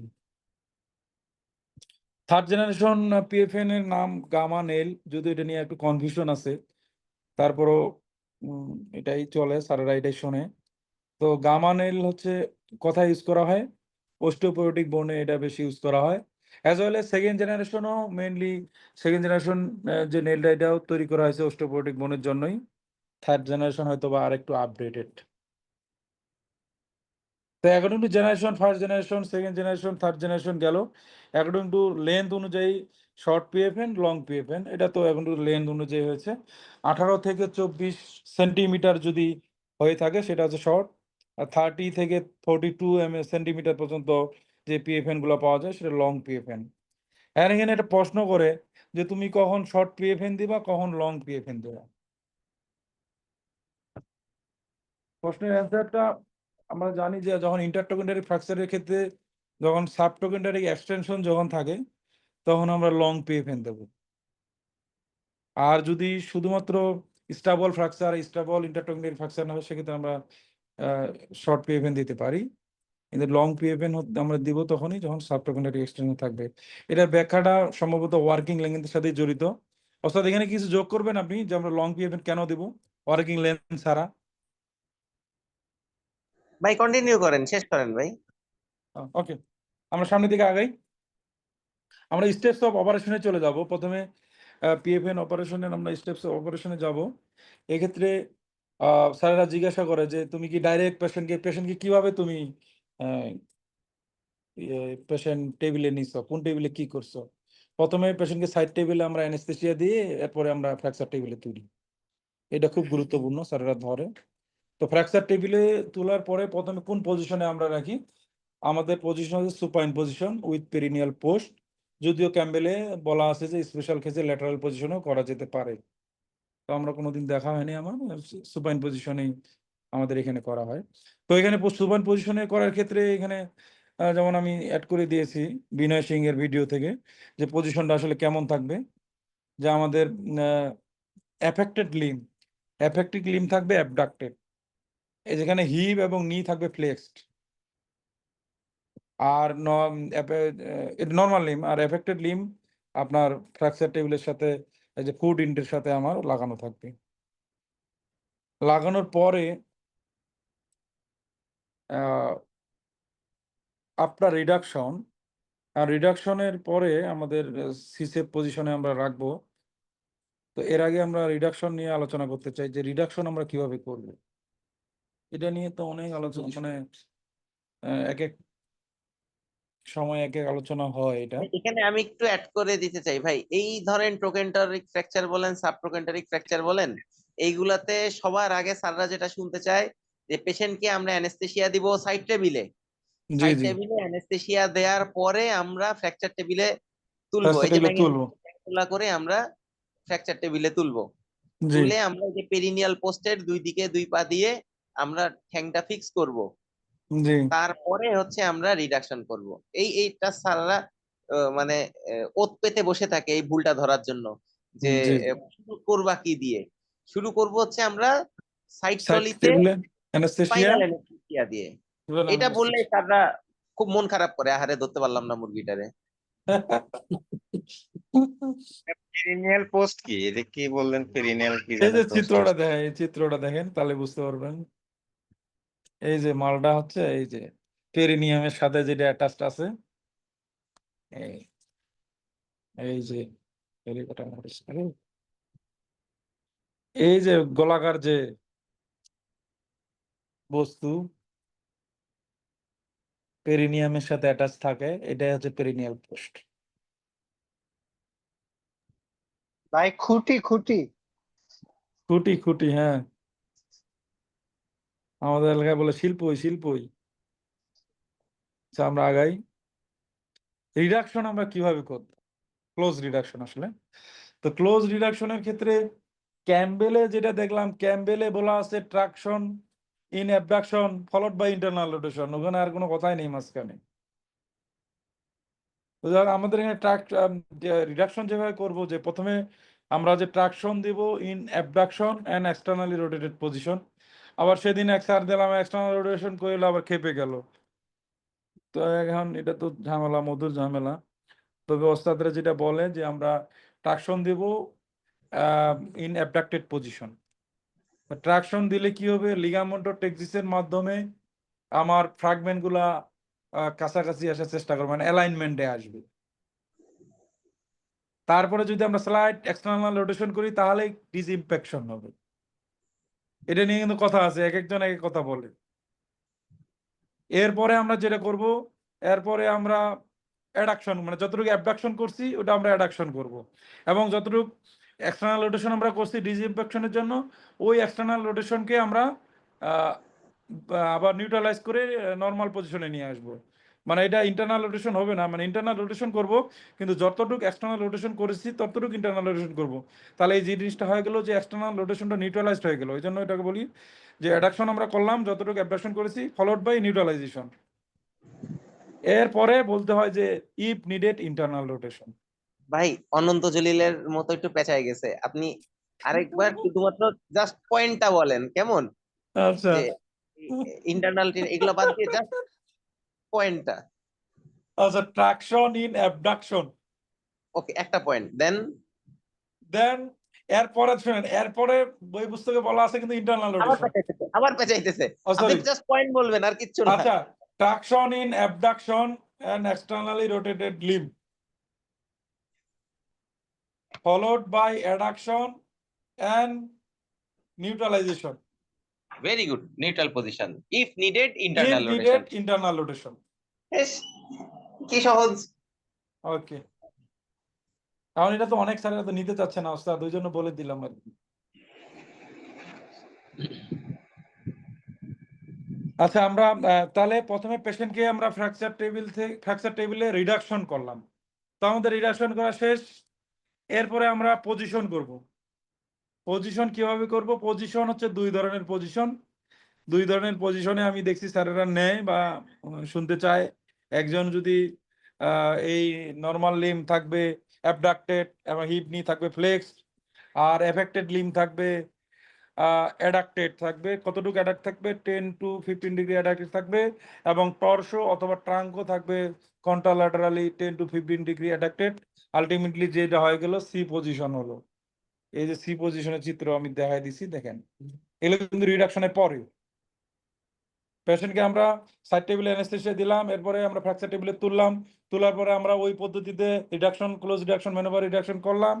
এরপরে পেশেন্টকে আমরা আইদার সি পজিশনে রাখবো অথবা সিজার পজিশনে রাখবো। তা আমাদের এখানে তো সি পজিশনেই চলে। আমাদের এখানে সি পজিশন আসলে অ্যাকচুয়ালি হয় না, আমাদের এখানে মডিফাইড সি পজিশন হয়। কারণ আমাদের যে নর্মাল লিমকে আমরা ওই ফ্লেকশন, হিপ নি ফ্লেকশন অবস্থায় রাখি না, ওইটা ভাই আমরা ভাই আমরা কি করি সেটা বাদ, আপনি সরি এখন সরি একাডেমিক ক্লাস বইয়েরটা বলেন খালি। ওকে ওকে স্যার।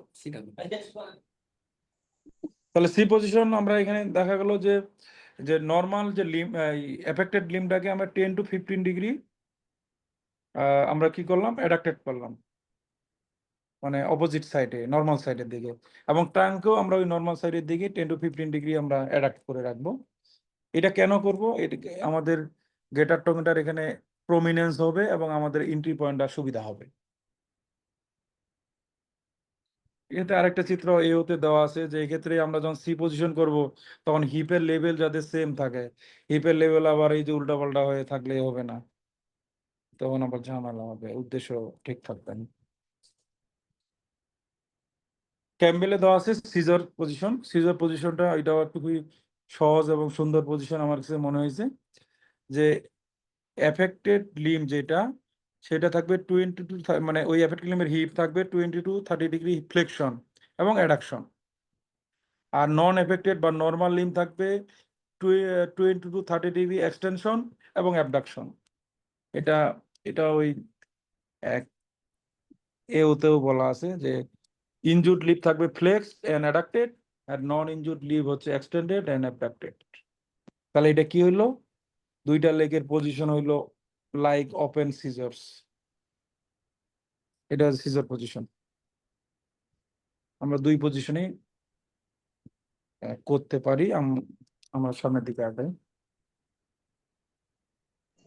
ভাই পিএফএন এর জেনারেশন বলবেন না, ক্লাসিফিকেশনটা according to length and according to generation? ওস্তাদ ওই সময় একটু মনে হয় ঘুম ঘুম পেয়েছিল মনে হয় আপনার, ওস্তাদ আমরা ওটা বলেছি। ও আচ্ছা আচ্ছা আচ্ছা আচ্ছা, ওই হেলিক্যাল স্ক্রু এগুলা কি বলছেন ভাই? জি এমন ওস্তাদ করতে বলেছি। হবে? জি জি জি, আবার বলি তাহলে না না একটু। না না, ঠিক আছে, ওকে ওকে, এই যে এটা এটা তো দেখাইছেন, ওকে ওকে। ওকে ওকে ওস্তাদ, এখানে কিছু ভুলভাল যেটা ছিল আমি কারেকশন করে লিখে দিছি, এখন হয়তো আর ভুল টুল নাই। ভাইয়েরা এখান থেকে দেখে নিতে পারে জিনিসটা। আহ, তাহলে আমাদের ওকে। আমরা সুপাইন পজিশনে গেলাম, পজিশনের পরে আমরা রিডাকশন করলাম, রিডাকশনের পরে আমরা পেশেন্ট পজিশন করলাম, আইদার সিজার পজিশন অথবা সি পজিশন। এরপরে আমাদের একটা ইম্পর্টেন্ট কাজ করতে হবে, যে আমাদের যে সিয়াম প্লেসমেন্ট কিন্তু আমাদের সার্জনের অপোজিট সাইডে হতে হবে, যাতে করে আমাদের ভিজুয়ালটা মানে উইদাউট এনি স্ট্রেইনিং মানে কোনো সমস্যা ছাড়াই যাতে আমরা দেখতে পারি। সিয়াম প্লেসমেন্ট সামনের দিকে হইতে হবে। এরপরে আমাদের আছে যে এক্সপোজ কতটুকু করব। এক্সপোজ আমরা করব যে জিবি স্টার নামের লেভেল থেকে একদম নি লেভেল পর্যন্ত যাতে এক্সপোজ আমরা করব, যাতে আমাদের অপারেটিভ প্রসিডিউর করতে সুবিধা হয়। এটা আমার খুব ভালো লাগলো যে এইভাবে যদি ড্রাইভিং করতে পারি তাহলে খুবই সহজ হয়, এখানে কোনো ধরনের স্ট্রাগল করতে হয় না। কারণ এখানে যদি আমরা এই পর্যন্ত হিপ পর্যন্ত আমরা যদি করি, সেক্ষেত্রে অপারেশন করতে অনেক সময় স্ট্রাগল মধ্যে দেখা যায়। আর এইভাবে যেভাবে স্ট্রাপিং করছে, এখানে এরা কি করছে, স্ট্রাপিংটা এখানে আমরা এই শিট গুলা স্কিনের সাথে আমরা সুচার দিয়ে বেঁধে দেব, তাহলে এটা সমস্যা করবে না। এবং এখানে এরপরে আমরা ইনসিশন মানে এন্ট্রি পয়েন্ট আমরা ইয়া করার জন্য প্রথমে আমরা শেপ অফ দ্য ফিমারের আইডেন্টিফিকেশন করে নেব। শেপ অফ দ্য ফিমার থেকে সরি গ্রেটার টগেন্ডার থেকে, টিপ অফ দ্য গ্রেটার টগেন্ডার থেকে উইদিন 3 to 5 সেন্টিমিটার, ক্যাম্বেলে দেওয়া আছে 3 সেন্টিমিটারের মধ্যে আমরা ইনসিশন দিয়ে এন্ট্রি পয়েন্টের জন্য আমরা ইনসিশন দিব। এবং এই ইনসিশনটা হইতে হবে একটু অ্যান্টেরিয়রলি, কারণ আমাদের যে ফিমারের যে বোয়িংটা থাকে একটু অ্যান্টেরিয়র বোয়িং থাকে, পোস্টেরিয়র বোয়িং হবে না, এটা অ্যান্টেরিয়র বোয়িং হবে ইনসিশন। এরপর দেখেন এখানে এই যে 3 সেন্টিমিটার ইনসিশন আমরা দিয়েছি, প্রথমে স্কিন কেটেছি, স্কিনের পরে সাবকুটেনিয়াস ফ্যাট কাটা হয়েছে। এরপরে আমাদের ফাসা ওভার দ্য গ্লুটিয়াস মাসল এখানে আসবে, গ্লুটিয়াস মাসলে আমরা ফাসা দেখতে পাচ্ছি। এরপরে আমরা এই যে ফাসাতে ইনসিশন দিচ্ছি, ইনসিশন দিয়ে ফাসা কাটবো। ফাসার পরে আমরা এখানে দেখা অলরেডি কাটা হয়েছে। পরবর্তীতে এখন এন্ট্রি পয়েন্টের ক্ষেত্রে আহ, আমাদের স্যারেরা শুনতে চায় যে টিপ অফ দ্য টোকেন্টারের just medial to the tip of the trochanter. ক্যাম্বেলে যেটা দেওয়া আছে মডিফাইড মিডিয়াল টোকেন্টারিক পোর্টাল, যেটা হচ্ছে যে এই যে টোকেন্টারিক রিজ, এই টোকেন্টারিক রিজে আমরা এন্ট্রি পয়েন্টটা করব, যেটা ল্যাটারাল ভিউতে দেখা যায়। আমরা যদি টোকেন্টারিক রিজন ধরি, এটা যদি ধরি তাহলে অ্যান্টেরিয়র 2/3, পোস্টেরিয়র 1/3 এর জাংশন হবে, এবং এটা হবে along the line of the medullary cavity of the shaft of the femur.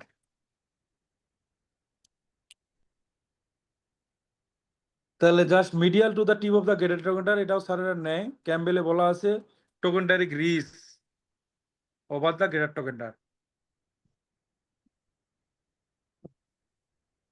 এই যে we use modified medial trochanteric portal.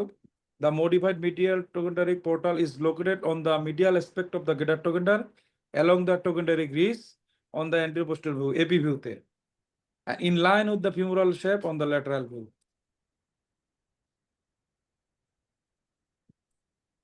এরপরে আমরা এন্ট্রি পয়েন্টটা করব। এন্ট্রি পয়েন্ট আমরা আউল দিয়ে এন্ট্রি পয়েন্ট করতে পারি, কেউ কেউ আবার কি বলে ড্রিমার দিয়ে কি বলে ওটা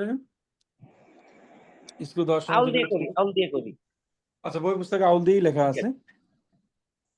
তো আউল দিয়ে আমরা প্রথমে এন্ট্রি পয়েন্ট করব, কিন্তু এন্ট্রি পয়েন্ট করার আগে এপি এবং ল্যাটারাল ভিউ আমাদের সুন্দর করে দেখতে হবে। এপি ভিউতে এই যে ট্রোকেন্টারিক রিজে আমার প্লেসমেন্ট থাকতে হবে। ল্যাটারাল ভিউতে এটা মেডুলারি ক্যাভিটির যাতে বরাবর থাকে, in line of the medullary cavity of the shape of the femur থাকে, এটা আমাদের দেখতে হবে। এরপরে আমরা আউল দিয়ে এন্ট্রি পয়েন্টটা কত দূর করব, up to the lesser trochanter. Lesser trochanter পর্যন্ত আমরা আউল দিয়ে যাব বা ইনসারশন করব। এরপরে আমরা আউলের ভিতর দিয়ে আমরা গাইড ওয়্যার দেব। গাইড ওয়্যার রেখে আমরা আউল সরাই নিব। আমরা এখানে গাইড ওয়্যার দিয়েছি। এই যে গাইড ওয়্যার আমরা দিব সেটা হচ্ছে বল টিপ গাইড ওয়্যার, মানে গাইড ওয়্যারের সামনে একটা একটু ভোঁতা টাইপের থাকবে যাতে করে কর্টেক্স ফুটা না হয়ে যায়। আর আমরা এই গাইড ওয়্যারটা কত দূর প্লেস করব, যদি আমরা লং পিএফএন দিই তাহলে এটা আপ টু দ্য ফিউরাল কন্ডাইলস পর্যন্ত আমরা গাইড ওয়্যারটা প্লেস করে রাখবো। এর পরবর্তীতে আমরা গাইড ওয়্যার রেখে গাইড ওয়্যার দিয়ে রিম করব, যদিও আচ্ছা এটা বলিনি। আর এটা হচ্ছে গাইড ওয়্যার যাতে বের না হয়ে আসে, ওই জন্য আমরা শিটের মধ্যে একটা মার্কিং করে রাখবো যে গাইড ওয়্যারটা বের হয়ে আসলো নাকি বা ডিসপ্লেস হয়ে যাচ্ছে কিনা, এই জন্য। এই গাইড ওয়্যারের লেন্থ কত এরপর ভাই? আমরা রিম করব। গাইডের লেন্থ, এই লেন্থটা তো মনে নাই ওস্তাদ। কত 60 সেন্টিমিটার মনে হয়, আমি ভুলে গেছি। 60 cm। ওকে, আমি শিওর না আর কি, পরে জেনে জানাবো না। কন্টিনিউ ওকে ওস্তাদ। হ্যাঁ, এরপরে আমরা তাহলে কি করলাম, আমরা এন্ট্রি করলাম আউল দিয়ে, আউলের ভিতর দিয়ে গাইড ওয়্যার প্লেস করলাম, এরপরে আউল সরাই নিলাম, guide wire up to femoral condyles পর্যন্ত আমরা দিয়ে রাখলাম, তারপর মার্কিং করে নিলাম। এরপরে তো আমরা গাইড ওয়্যারের ভিতর দিয়ে রিম করব। আর রিমিং করার ক্ষেত্রে আমাদের যেটা ইম্পর্টেন্ট ইস্যু এখানে, যে আমরা কি পাওয়ার রিমার ইউজ করব নাকি বাংলা রিমার অথবা টি হ্যান্ডেল রিমার যেগুলো, এগুলো ইউজ করব। এটার অ্যান্সার দেখলাম যে ইয়াতে লেখা আছে যে ইয়াং পেশেন্ট যদি হয় সেক্ষেত্রে আমরা পাওয়ার রিমার ইউজ করতে পারি, আর ওল্ড পেশেন্টের ক্ষেত্রে বা একটু ওল্ড পেশেন্টের ক্ষেত্রে আমরা বাংলা রিমার বা টি হ্যান্ডেল রিমার যেগুলো, এগুলো আমরা ইউজ করতে পারবো। তো আমরা ছোট দিয়ে শুরু করবো, 9 দিয়ে শুরু করবো, 9, 10, 11 যেটা ফিট হয় এটা শুরু করব। ক্যাম্বেলে বলা আছে যে আমরা যেই সাইজের নেল দিতে চাই তার থেকে 1.5 mm অথবা 2 mm বেশি আমরা রিম করব। আর আমরা ইউজুয়ালি যে সাইজের নেল দেই ওই সাইজের থেকে এক সাইজ বেশি রিম করি, মানে আমরা যদি 12 দিয়ে রিম করি 11 সাইজের নেল দিব। ক্যাম্বেলে বলা আছে 1.5 mm অথবা 2 mm বেশি, মানে রিম করতে হবে। যদি আমরা রিম করি 12 দিয়ে, ক্যাম্বেল বলছে তাহলে 10 দিতে হবে নেল, অথবা যদি আমরা 11 নেল দেই তাহলে রিম করব 12, 12.5 দিয়ে, এই টাইপের কিছু। তো স্যারেরা আমরা যেটা যেটা ইউজুয়ালি আমরা জানতে চাই ওটা আজকে পড়তে যাই পাইলাম দেখে এখানে অ্যাড করে দিয়েছি। এরপরে আমাদের রিম করা শেষ। রিম করার ফলে এদিকে আমরা এখন নেল প্লেস করব। নেল তো জিগের মধ্যে নিতে হবে। ও ইউজুয়ালি আমরা কোন নেল ইউজ করি, অ্যাজ এ হোল এভারেজ আমরা তো রিমের উপর নির্ভর করতেছে, কিন্তু ইউজুয়ালি দেওয়া আছে যে আমরা 10 নাম্বার পিএফএন আমরা ইউজুয়ালি ইউজ করি, এটা ক্যাম্বেলেই লেখা আছে। আমরা আগাই। এরপরে আমরা তো নেল প্লেস করলাম। নেল প্লেস করার পরে আমরা প্রক্সিমাল দিয়ে 2টা স্ক্রু, হুইপ পিন, নেক স্ক্রু দেওয়ার জন্য স্বাভাবিক নিয়মে আমরা ড্রিল স্লিপ দেবো। ড্রিল স্লিপ দেওয়ার পরে আমরা গাইড ওয়্যার প্লেস করব। তো গাইড ওয়্যার প্লেস করব যে আমরা যে নেক স্ক্রুর যে গাইড ওয়্যারটা এটা কতটুকুর মধ্যে রাখবো, উইদিন 5 mm অফ সাবকন্ডাল বোন। ডিএসএস এর মতোই এখানে আমরা 5 mm এর মধ্যে আমরা স্ক্রুটা রাখবো।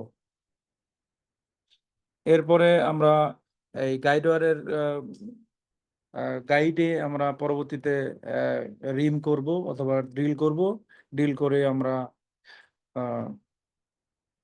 স্ক্রু প্লেসমেন্ট করব। এখন এখানে একটা প্রশ্ন আছে যে আমরা কোন স্ক্রুটা ফার্স্টে প্লেস করব, এদের কি নেগ স্ক্রু অথবা হিপ পিন। তো বইয়ে লেখা আছে যে হিপ পিন করব, কিন্তু আমি মনীষের শুনছি স্যারদের কাছে অ্যান্সার ওরা নেই যে আমরা আগে নেগ স্ক্রু প্রথমে ইনসারশন করব। এটা ওস্তাদ একটু এটা বিষয়ে বলিয়েন পরবর্তীতে। আর এরপরে আমরা হিপ পিন নেগ স্ক্রু প্লেসমেন্ট করব। প্লেসমেন্ট করার ক্ষেত্রে আমাদের এখানে একটা ইম্পর্টেন্ট ইস্যু আছে যে হিপ পিন আমরা তো উইদিন 5 mm অফ সাবকন্ডাল বোনের মধ্যে রাখবো টিপটা, সরি নেগ স্ক্রু। হিপ পিন হইতে হবে তার থেকে 15 to 25, মানে 15 থেকে 25 mm শর্ট হইতে হবে, শর্ট হতে হবে। তার মানে এটা থেকে এটা একটু শর্ট হইতে হবে সাইজে। মানে মিনিমাম 10 সেন্টিমিটার, একদম যদি বলা হয় যে মিনিমাম কত সেন্টিমিটার ছোট হইতেই হবে, সেটা হচ্ছে 10 সেন্টিমিটার। মিনিমাম 10 না হুম। mm আর কি, মিলিমিটার। আচ্ছা, এটা না হলে কি হবে আমরা একটু পরবর্তীতে আলোচনা করতেছি। এরপরে আমরা এখানে ডিজিটাল স্ক্রু দেব, ডিজিটাল স্ক্রু দিয়ে কাজ শেষ, পরবর্তী আমরা ক্লোজ করব। আচ্ছা, এখানে ডিজিটাল স্ক্রু দেওয়ার সময় জি একটা সময় দেখা যায় কি যে পাগল হয়ে যাচ্ছেন, কোনোভাবে ডিজিটাল স্ক্রু যাচ্ছে না। এটার জি একটা কারণ হচ্ছে যদি অনেক সময় নাম্বার 8 সাইজের পিএফএন ইউজ করা হয় জি জি এবং আমাদের যে ইনস্ট্রুমেন্টের লোক থাকে সে কি করে 4.9 মিলিমিটার স্ক্রু ধরায় দেয়, জি জি তখনই হয়ে যায় আর কি ঝামেলা। আপনার 8 সাইজের নেইল দিলে এই স্ক্রু গুলা কিন্তু আপনার 3.9 অথবা 4 দিতে হবে, না হলে জীবনেও ঢুকবে না। আমি এরকম হুম, দেখছি যে আধা ঘন্টার উপরে ড্রিল করতে জি করতে পরে এই মাথা ও মাথা হয়ে গেছে, কিন্তু জি কোনোভাবেই যাচ্ছে না। পরে হঠাৎ করে খেয়াল করা হলো কি যে স্ক্রু যেটা দিচ্ছে ইনস্ট্রুমেন্টের লোক সেটা হচ্ছে 4.9। জি ওস্তাদ। এরপরে আমরা ক্লোজ করব, লেয়ার বাই লেয়ার ক্লোজ করে যাব। এই যে অপারেশন শেষ। এখানে আমি কিছু ইম্পর্টেন্ট কথা বলবো ইয়ার ক্ষেত্রে। এই এটা হচ্ছে সাব ট্রোগেন্টারি রিজনের ক্ষেত্রে আমরা যে ট্রোগেন্টারি রিজে ইনসিশন করছি বা মিডিয়াল টু দ্য গ্রেটার ট্রোগেন্টারে যে আমরা এন্ট্রি পয়েন্ট নিয়েছি, বই বলা আছে যে সাব ট্রোগেন্টারি রিজনের ক্ষেত্রে একটু more medially modified medial trochanteric portal or piriform fossa portal করতে হবে। মানে স্যারকে জিজ্ঞাসা করছিলাম, স্যার বলছে যে একটু মিডিয়ালি থাকতে হবে। তার মানে সাব ট্রোগেন্টারি রিজনের ক্ষেত্রে পিএফএন দেওয়ার ক্ষেত্রে এন্ট্রি পয়েন্টটা আরেকটু মিডিয়ালি রাখতে হবে। আচ্ছা, এখানে আমার একটু কথা আছে। জি এই এই যে পাইরিফর্ম এন্ট্রি করব নাকি ট্রোকেন্টারিক এন্ট্রি করব, এই জি জি জিনিসটা আসলে ডিপেন্ড করে আমাদের নেইলের হার্টজগ অ্যাঙ্গেল কত সেটার উপরে। যদি নেইলের হার্টজগ অ্যাঙ্গেলটা কম হয় তখন কিন্তু আপনি পাইরিফর্ম ফোসা দিয়ে দিতে পারবেন। সেক্ষেত্রে হয় কি যে অ্যানাটমিক্যাল ফিক্সেশন হয়, একদম আচ্ছা, সুন্দর করে নিচে নেমে অ্যানাটমিক্যাল ফিক্সেশন হইতেছে। কি আর অ্যাঙ্গেলের যদি কথা বললেন ওস্তাদ? Herzog angle, HARZOG, Herzog angle. এস এ আর এটা কি ভাই? জেড ও জি, এটা কি ওস্তাদ? আচ্ছা বলতেছি আমি। আর যদি আচ্ছা আপনি ইয়া থেকে ঢুকেন, যে ট্রোকেন্টারিক টিপ অফ দা ট্রোকেন্টার থেকে ঢুকেন, তাহলে কি একটু ল্যাটারাল থেকে ঢুকতেছেন আপনি, তখন কিন্তু জি অ্যাঙ্গেল আপনার এমনি একটু বেশি দিতে হবে। কারণ আপনি যদি পাইরিফর্মের নেইলটা কিন্তু অলমোস্ট একটু স্ট্রেইট এর মতো, মানে যেই রকম নর্মাল অ্যাঙ্গেল থাকে আমাদের সেই অ্যাঙ্গেল অনুযায়ী। আর ট্রোকেন্টারিক জি এন্ট্রি যখন দিচ্ছেন তখন কিন্তু একটু বাঁকায় যাচ্ছে না এক সাইড থেকে, তাই কিন্তু জি হার্টজগ জি অ্যাঙ্গেলটা একটু বেশি হইতে হয় যে আপনার ট্রোকেন্টারিক এন্ট্রি পয়েন্ট দিয়ে। ট্রোকেন্টারিক পোর্টাল নেইল আর একটা হচ্ছে পাইরিফর্ম পোর্টাল নেইল, জি কেমন? তো পিএফএন এখন আমাদের যেই নেইল গুলা পাওয়া যাচ্ছে ম্যাক্সিমামই হচ্ছে মডিফাইড ট্রোকেন্টারিক পোর্টাল, যে পাইরিফর্ম থেকে একটু মিডিয়ালি, সরি ল্যাটারালি, এবং টিপ অফ দা ট্রোকেন্টারের একটু মিডিয়ালি, মানে মডিফাইড ট্রোকেন্টারিক পয়েন্ট, যেটা ট্রোকেন্টারিক রিজ দিয়ে যাচ্ছে, কেমন? আচ্ছা ওস্তাদ, এখানে যে আমার একটা প্রশ্ন আছে এখানে একটা, হ্যাঁ হ্যাঁ। যে আমরা তো বলতেছি টিপ অফ দ্য ট্রোগেন্টারে মিডিয়ালি, কিন্তু টিপ তো এখানে আমি যেটা পয়েন্টে দেখাচ্ছি টিপ তো হচ্ছে তো এটা, আমরা তো টিপ দিয়ে আসলে এখানে বই পুস্তকে এখানে দেখাচ্ছে তো আপনার টোকেনটারি রিচ দিয়ে ঢোকানোর কথা বলতেছে। টিপ তো অফ দা টিপ টোকেনটর যেখানে আপনার অ্যান্টেরিয়র 2/3 এবং পোস্টেরিয়র 1/3 এর যে জাংশন, জি, এইখানের যে হাইয়েস্ট পয়েন্টটা এইটার কথা বলা হয়েছে। কিন্তু টিপের যে মিডিয়ালি যে আমরা বলি just medial to the tip of the পুরোটাই গ্রেটার টোকেন। পুরোটাই পুরোটাই আপনি যে শুধুমাত্র এভারেস্টের যে একদম সবচেয়ে উঁচু অংশটা আপনার টিপ তা না, মানে ওই জায়গাটা এলিভেশনটা রিজ, যেমন এই পুরাটাকে জন্য আপনার এইটা না এটা বলে পুরাটাই বলতে চাচ্ছেন। রিচ কথাটা বেশি অ্যাপ্রোপ্রিয়েট। তো token direct just medial to the token direct reach এটা বলাই মনে হয় অ্যাপ্রোপ্রিয়েট। স্যাররা যেটা অ্যাকসেপ্ট করে সেটা অ্যাপ্রোপ্রিয়েট। ওকে ওস্তাদ, এখন স্যাররা আমি যেহেতু এটা শুনে অভ্যস্ত এবং তারা জি এটাতেই, তারা তো আর আসলে এই সেলিম ভাইয়ের ক্লাস করে নাই, এই কারণে তারা এটা হয়তো নাও জানতে পারে। আস্তাগফিরুল্লাহ। দেখা গেছে যে এই চিত্রটাতে একটু দেখানোর চেষ্টা করছে ক্যাম্বেলে, যে যদি ল্যাটারাল এন্ট্রি করা হয় তাহলে এই পিএফএন ফেল করে যায়। ল্যাটারাল এন্ট্রিতে এই চিত্র হচ্ছে varus malalignment with implant failure resulting from lateral starting point. Lateral starting point করলে দেখা যাচ্ছে যে ইমপ্লান্ট ফেলোরের চান্স থাকে, ওই জন্য একটু more medial entry. Post operative care more or less same trochanteric ফ্র্যাকচারের মতোই। এই চিত্রটা এখানে একটা দেখানোর জন্য আনছি যে যদি আমাদের অপারেশন সুন্দর হয়েছে কিনা, পিএফএন অপারেশনের কিভাবে আমরা পার অপারেটিভ বুঝবো যে অপারেশন সুন্দর হয়েছে, সেটা হলো যে tip of the neck screw tip, hip পিনের টিপ এবং টিপ অফ দা গেটার টোকেনটা একটা সেম লাইনে থাকবে।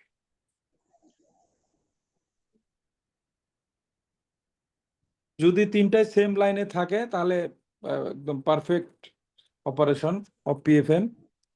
আর এটা তো যে একটু কম বেশি হয় সেক্ষেত্রে কি হইতে পারে, সেক্ষেত্রে যেটা হয় এই পরের চিত্রে আমি দেখাইছি যে যদি লেন্থ কম বেশি হয় তাহলে দুইটা ইফেক্ট হয় এখানে।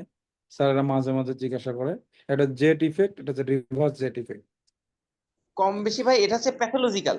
যদি আপনার ফিমোরাল নেক স্ক্রুটা খুলে আসে একটু, তখন জি আপনার ওটা বড় হয়ে থাকে। জি জি, কজ গুলা এখানে নিচে দেওয়া আছে ওস্তাদ, যে কেন Z effect reverse Z effect হয়। আচ্ছা, এটা যে ল্যাটারাস বার্টেস ডিফিসিয়েন্সি থাকলে, আনস্টেবল মিডিয়াল কর্টেক্স থাকলে, constant friction within the femoral head and axial loading on varus, osteoporotic head, compensation কি কি কথাবার্তা লেখা আছে এখানে।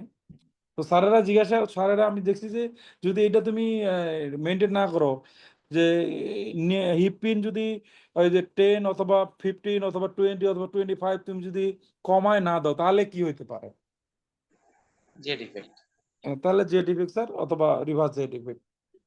যদি জিনিসটা কি জিনিসটা হচ্ছে যে প্রক্সিমাল যে হিপ পিন এটা যদি মিডিয়াল মাইগ্রেশন এবং নেক স্ক্রু যদি ল্যাটারাল মাইগ্রেশন হয় তাহলে এই যে জেড শেপ দেখা যায় জিনিসটা। এই যে আচ্ছা, আমি এটা আমি একটু ভাই বলি জি যে এই যে আপনার ফিমোরাল নেক স্ক্রু যেটা, সেটা একটু বের হয়ে গেল, জি বের হয়ে গেলে আমাদের হিপ পিনটা কি উপরের দিক উঠে গেল না?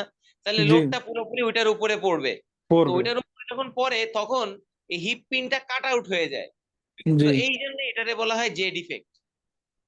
আর রিভার্স জেট ইফেক্ট হচ্ছে যদি আপনার হিপ পিনটা বের হয়ে আসে, তখন আপনার ওপরেরটা একটু খালি খালি থাকতেছে, তখন আপনার এই ফিমোরাল নেক স্ক্রুটা এই যে মিডিয়ালি চলে যায়, অথবা মিডিয়াল থেকে যাইতে যাইতে এটা তো কাট আউট তেমন হইতে পারে না, কারণ এটা তো আপনার অনেক নিচে থাকে, ওটা কি করে জি অ্যাসিডোগুলোমের ভিতরে চলে যায়। ভিতরে চলে যায়।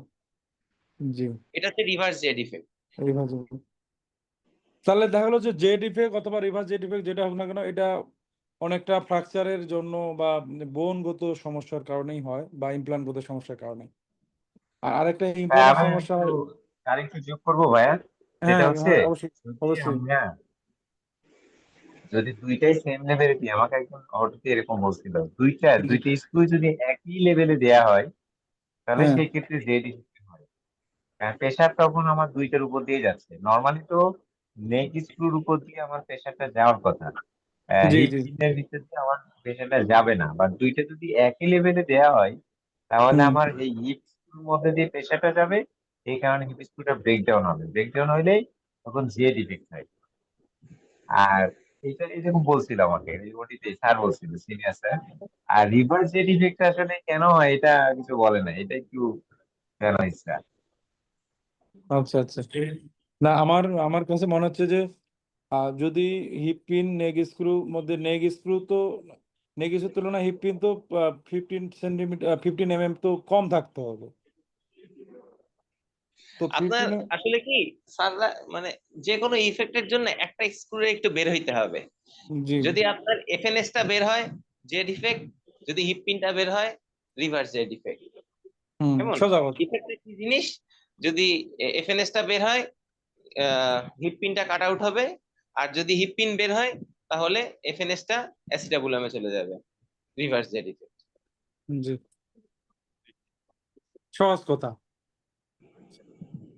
আরেকটা ইফেক্ট হয় ভি ইফেক্ট, একদিন স্যার জিজ্ঞাসা করেছিল ভি ইফেক্ট, এটা আমরা ইন্টারনেট থেকে ঘেটে ঘুটে দেখলাম যে আমরা যখন গাইড ওয়্যার প্লেসমেন্ট করি, এই যে গাইড ওয়্যার, এটা প্লেসমেন্টের ক্ষেত্রে যদি আমরা প্লেসমেন্টটা এমন হয় যে একটা প্লেসমেন্ট হলো এমন আর আরেকটা প্লেসমেন্ট হলো এমন, তাহলে ভি এর মতো কনভার্জেন্ট। লাগবে। কনভার্জেন্ট যদি হয় সেক্ষেত্রে যে ইফেক্ট হয় এই ইফেক্টের নাম হচ্ছে ভি ইফেক্ট। তার মানে এটা সার্জন ফল্টস এর কারণে এটা হয় মেইনলি। এইখানে দেওয়া আছে সবার শেষে, V effect is a complete that ochre during fixation of interference fracture, positional নাম কি কি কারণে হয় কেন হয় এখানে দেওয়া আছে। ওকে ভাই, শেষ ওকে ক্লাস। ওস্তাদ, হ্যাঁ মোটামুটি ভাই আজকের ভাই মতো একটা কোশ্চেন ভাই, ভাই আমার দুইটা কোশ্চেন ইম্পর্টেন্ট এগুলো ধরে, সেটা হচ্ছে যে বলো। পোস্ট অপারেটিভ প্রোটোকলটা আমরা জি আমাদের বাস্তব ক্ষেত্র পিএফএন এর অপারেশন হয়েছে, কয়দিন পরে তাকে হাঁটাবো, কয়দিন পরে ফুল ওয়েট বেড দিব, কয়দিন পরে তার পার্সিয়াল দিব, এটা একটু জি, বলেন এটাতে ইন্টারভেটার সাপোর্ট। এখন পোস্ট অপারেটিভ কেয়ার যে ক্যাম্পবেলে যেটা বলা আছে, এই যে দেখো এখানে যে patient with intermediate femoral fracture treated with an intermediate device are allowed to bear weight as tolerated in most circumstances. মানে অধিকাংশ ক্ষেত্রে আমরা পেশেন্টকে পরের দিনেই পেশেন্ট ইচ্ছা করলে হাঁটতে পারবে যদি পেশেন্টের পেইন পারমিট করে। যদি দেখা যাচ্ছে যে however this device may be used in more unstable fracture patterns and occasionally weight bearing status need to be modified based on this fracture pattern। মানে যদি আনস্টেবল ফ্র্যাকচার প্যাটার্ন হয় সেক্ষেত্রে আমরা ওয়েট বেয়ারিংটা আরো লেট করে দিতে পারি। আচ্ছা, এখানে একটা জিনিস আমি বলি যে ওদের আর দেশে কিন্তু আমাদের প্রোটোকল 1-2 তেও আপনার পিএফএন ইউজ করে, তাই ওদের জি জি, পোস্ট অপারেটিভ প্রোটোকল আমাদের পোস্ট অপারেটিভ প্রোটোকল একটু আলাদা হবে, কারণ আর আমরা তো আমাদের 1-2 পোস্ট তে প্রোটোকল হলো আমরা ফার্স্ট পোস্ট অপারেটিভ ডেতে পেশেন্টকে বসাবো সিট অন হাই চেয়ার বা sit on bed, chest physiotherapy, তারপরে নি bending exercise, isometric quadriceps exercise, এটা প্রথম দিন দেবো। সেকেন্ড পোস্ট অপারেটিভে আমরা ব্রেইন অফ করব, ড্রেসিং করব, এক্সারসাইজ যেগুলো আছে ওগুলো চলতে থাকবে। তারপরে 14 পোস্ট অপারেটিভে আমাদের ড্রেইন অফ করব, সরি স্টিচ অফ করব। আর আপ টু 6 উইকস পর্যন্ত নট বেয়ারিং ক্রাস ওয়াকিং। 6 উইকস এর পরে আমরা এক্স রে দেখে যদি ইউনিয়ন হয়ে যাচ্ছে বা হচ্ছে সেক্ষেত্রে আমরা পার্শিয়াল ওয়েট বেয়ারিং দেবো এবং ফুল ওয়েট বেয়ারিং দেবো আপনার রেডিওলজিক্যাল এভিডেন্স অফ ইউনিয়ন। মোরলেস আমাদের নিটোর পোস্ট প্রোটোকল তো এরকমই। ওস্তাদ কিছু যোগ করবেন? না না, রওশন শেষ করলে আমি একটু বের হ্যাঁ হবো। ভাই অবশ্যই। আরেকটা কোশ্চেন ভাই, আরেকটা question। সেটা হচ্ছে যেটা হচ্ছে আপনার কাইলফের 3-4 অথবা জি আপনার সাপ্লিমেন্টারি এক্সটেনশন, সেক্ষেত্রে প্ল্যান আমার পিএফএন স্যার সুবিসা একটা ফ্রিকুয়েন্টলি বলে যে আমি এটা ডিএসএস করতে চাই, এটার পক্ষে যুক্তি দাও, এরকম একটা ও কোশ্চেন আচ্ছা, মানে ধরেই জি জি জি জি এটা জি, কি হ্যাঁ। বলেন, এটা বলেছি। আচ্ছা, এটার ক্ষেত্রে আমরা কেন কাইল টাইপ 3 এবং কাইল টাইপ 4 এর ক্ষেত্রে আমরা কেন ডিএসএস দেব না, তাই তো? আমি তো এখানে তো আমরা বলি যে কাইল টাইপ 3-4 আমরা আমাদের ইউনিট প্ল্যান হচ্ছে প্রক্সিজন ফিউরাল নেই, তো আমরা ডিএসএস কেন দেব না? তো এই ক্ষেত্রে ডিএসএস দেব না, এর অনেকগুলা কারণ আছে। তো স্যার যেটা তো মেইন, গত ক্লাসে বলছে, এই ছিল না বদমাইশটা গত ক্লাসে? পাইছিলাম এর মধ্যে কয়েকটা জিনিস এখন মনে হয় বলে নাই। আচ্ছা আচ্ছা আচ্ছা, কন্টিনিউ এর করেন। মধ্যে আমরা তো ওই যে আমরা বেশ কয়েকটা জিনিস তো জানি, এর মধ্যে জেনারেল কথাগুলো আমরা না বলি। তো পিএফএন কি করে টাইপ 3-4 এর ক্ষেত্রে 360 ডিগ্রি বার্টফেস দেয়। মানে যেহেতু টাইপ 3-4 এ পোস্টোমিডিয়াল কম্বিনেশন থাকে, তো ডিএসএস ওই পোস্টোমিডিয়াল কম্বিনেশনটাকে সাপোর্ট দিতে পারে না। সরি, হ্যাঁ, আর যদি আমরা পিএফএন দেই সেক্ষেত্রে পিএফএন দিয়ে আমরা ওই সাপোর্ট, মানে পিএফএন হচ্ছে 360 ডিগ্রি অ্যাঙ্গেলে সাপোর্ট দিচ্ছে, এটা 1 নম্বর কথা। আর 2 নম্বর কথা হচ্ছে যে আমরা যদি পিএফএন দেই তাহলে stress generation over the implant কম হবে। Stress generation over the implant এটা তো আমরা তো জানি। আমরা যদি শর্টে বলতে এখানে ওই লিভারাম, অ্যাবডাক্টর লিভারাম আর ওই বোর্ডের লিভারামের বিষয়ও এখানে জড়িত আছে, কিন্তু ইন শর্টে যদি আমরা বলি stress generation over the implant, এটার যে it is determined by the momentum into force into distance. এটা আমরা জানি যে ডিএসএস এর ক্ষেত্রে তো ডিস্টেন্সটা বেশি থাকে, যার কারণে তাদের stress generation over the implant মানে ডিএসএস এর উপরেই বেশি থাকে। তো ডিএসএস এর উপরে যখন স্ট্রেস জেনারেশনটা বেশি থাকে সেক্ষেত্রে গ্রাজুয়ালি যেটা হয় যে medialization of the distal fragment এবং lateralization of the proximal fragment, আর আলটিমেটলি ভ্যারাস ম্যালিনিয়ন হয়, ভ্যারাস কলাপসে ভ্যারাস ম্যালিনিয়ন হয়। এই জন্য আমরা টাইপ 3-4 এর ক্ষেত্রে পিএফএন ইউজ করি, ডিএসএস ইউজ করতে চাই না। এই দুইটা কারণ স্যার শুনতে চায়। আর বাকি যেগুলো as a whole general cause, যে পিএফএন হচ্ছে ওয়েট শেয়ারিং ডিভাইস। এটা ওয়েট শেয়ারিং কখন? ওয়েট শেয়ারিং কিন্তু আপনার ক্লাস ফরমেশন অথবা আপনার ইউনিয়ন, তার আগে ওয়েট বিয়ারিং এ করে পিএফএন, এটাও স্যার শুনতে চায়। আর তারপরে ডিএসএস দিলে এটা more bleeding, more chance of infection, এই ধরনের কথাগুলো আসবে। তবে মেইন কথা বলতে হবে যে আমরা 3-4 এর ক্ষেত্রে ডিএসএস দেবো কেন, আমরা এখানে ডিএসএস ইউজ করতেছি। তার 1 নম্বর কথা বলবো যে পোস্টোমিডিয়াল যে সাপোর্ট, এই সাপোর্টটা আমরা ডিএসএস থেকে পাবো না। আর ডিএসএস এর ক্ষেত্রে stress generation over the implant বেশি থাকবে, যেটা পিএফএন এর ক্ষেত্রে থাকবে না। ওস্তাদ কিছু যোগ করবেন এখানে? হ্যাঁ, যোগ করব। বলেন। আপনার কি বাড়িঘর নাই? হ্যাঁ, বাড়িঘর আসছে তো, আমরা এই যে আপনি মিয়া রওশন, রওশন তোমার কি খবর? রওশনের কি খবর? রওশন যেতেন আছে? না? রওশন মাসুদ আছে? মিয়া কাঁদতেছে বসে পাশে বসে বসে। জি ভাই বলেন ভাই।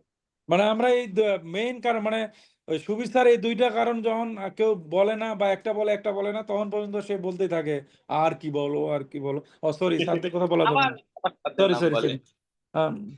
না ওই মানে কথার পরিপ্রেক্ষিতে কথা আসলো। ওকে শেষ, ওকে। আজকের মতো ক্লাস শেষ। আল্লাহ পাক সবাইকে ভালো রাখুক। ওস্তাদ আপনি রওশন, এখন, হ্যাঁ তুমি খুশি? থ্যাংক ইউ ভাই, থ্যাংক ইউ। আচ্ছা, আর কারো কোনো প্রশ্ন আছে? প্রশ্ন থাকলে গ্রুপে লিখে রাখবেন, ভাই পরে লিখে দিবে, কেমন? ভাই দয়া করে রেকর্ডেড ইয়াটা গ্রুপে দিয়ে দিয়েন। আচ্ছা, আজকে যেহেতু 20 জন আছে আজকে আমি দিব, কিন্তু যেদিন 20 জনের নিচে থাকবে আমি কখনোই রেকর্ডটা দিব না। ওকে? ওকে ওস্তাদ। যত কম এটা আমি তত তো এখন রেকর্ড দিতে হবে, তা ক্লিয়ার বেশি করে করে। দিলাম। আচ্ছা আচ্ছা, ঠিক আছে সেলিম ভাই, হ্যাঁ, সবাই ভালো থ্যাংক থাকবেন। ইউ। আপনি সবাই ক্যাম্বেল বেস একটা ইয়া নিছেন, থ্যাংক ইউ। এই পোলাপাইন কই? সব তো ঘুমায় গেছে। ভাই ধন্যবাদ আসছি ভাই। থ্যাংক ইউ ভাই, সেলিম ভাই, থ্যাংক ইউ। সবাইকে, আর ধন্যবাদ বকবকানি শোনার জন্য। দাদু, গ্রুপে দাদু এসব থ্যাংক ইউ। বেশি বেশি আপলোড দিলে ভাই পোলাপান আতেল পোলাপানরা আরো বেশি আতলামি করবে, বারবার দেখতেই থাকবে। না দেখাই ভালো। ভাই রেকর্ডটা একটু বন্ধ করে রাখেন ভাই। হ্যাঁ, আচ্ছা ঠিক আছে।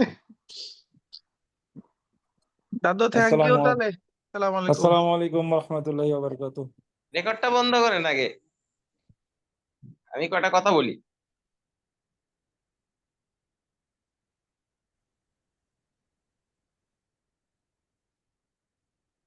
রেকর্ড কই? মোর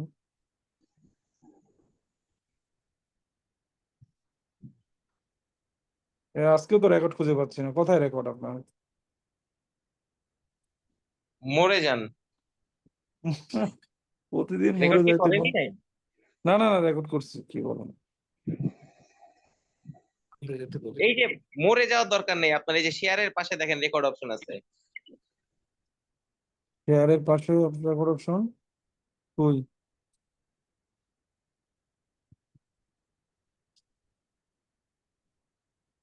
পাচ্ছি না স্যার।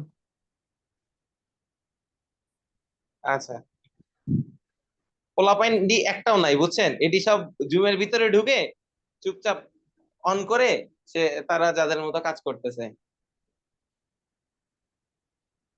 এরা বসে আছে যে আর এর তো রেকর্ড তো পাবোই, কি দরকার ক্লাস করার? জি জি সেলিম ভাই কি দরকার পড়ছে এদের যে এই সামনাসামনি ক্লাস নেওয়ার ব্যবস্থা করে বলতে এতদিন পর আবার পড়ার? আমার কি দরকার পড়ছে আমার নিজের পড়ালেখা বাদ দিয়ে টোকেনটা নিয়ে পড়ে থাকা? পোলাপাই নিয়ে আসে না, দেখেন সব ভাই ভাই বসে আছে। আছি, আমরা আছি ভাই। আপলোড দেওয়ার দরকার নেই, ক্লাস লাইভ হবে আর রেকর্ডেড থাক, ভবিষ্যতে পরে দেখা যাবে দেয়া। ভাই অনেক সামনে সময় কিন্তু কি যে রেকর্ডেড ক্লাসটা দিলে ভালো হয়, কারণ অনেক সময় ব্যস্ততা থাকে, পরে দেখে নিল, উপকার হলো সবার ভাই, বুঝেন না? এটা ক্লাসটা তো উপকারের জন্যই করা। মুরগি ধরে আসছে।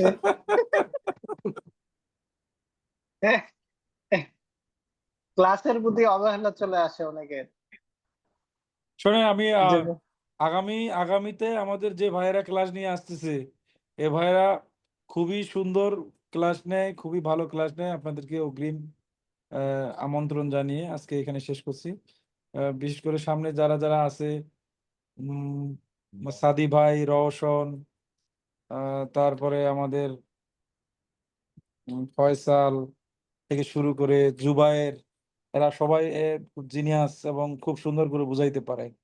আমি আশা করব আরো ক্লাস ইন্টারেস্টিং হবে তাদের। তো তাদের ক্লাস দেখার আমন্ত্রণ জানিয়ে আজকে এখানে শেষ করি, কি বলেন? শেষ করো, আরো বই কি? ইত্যাদি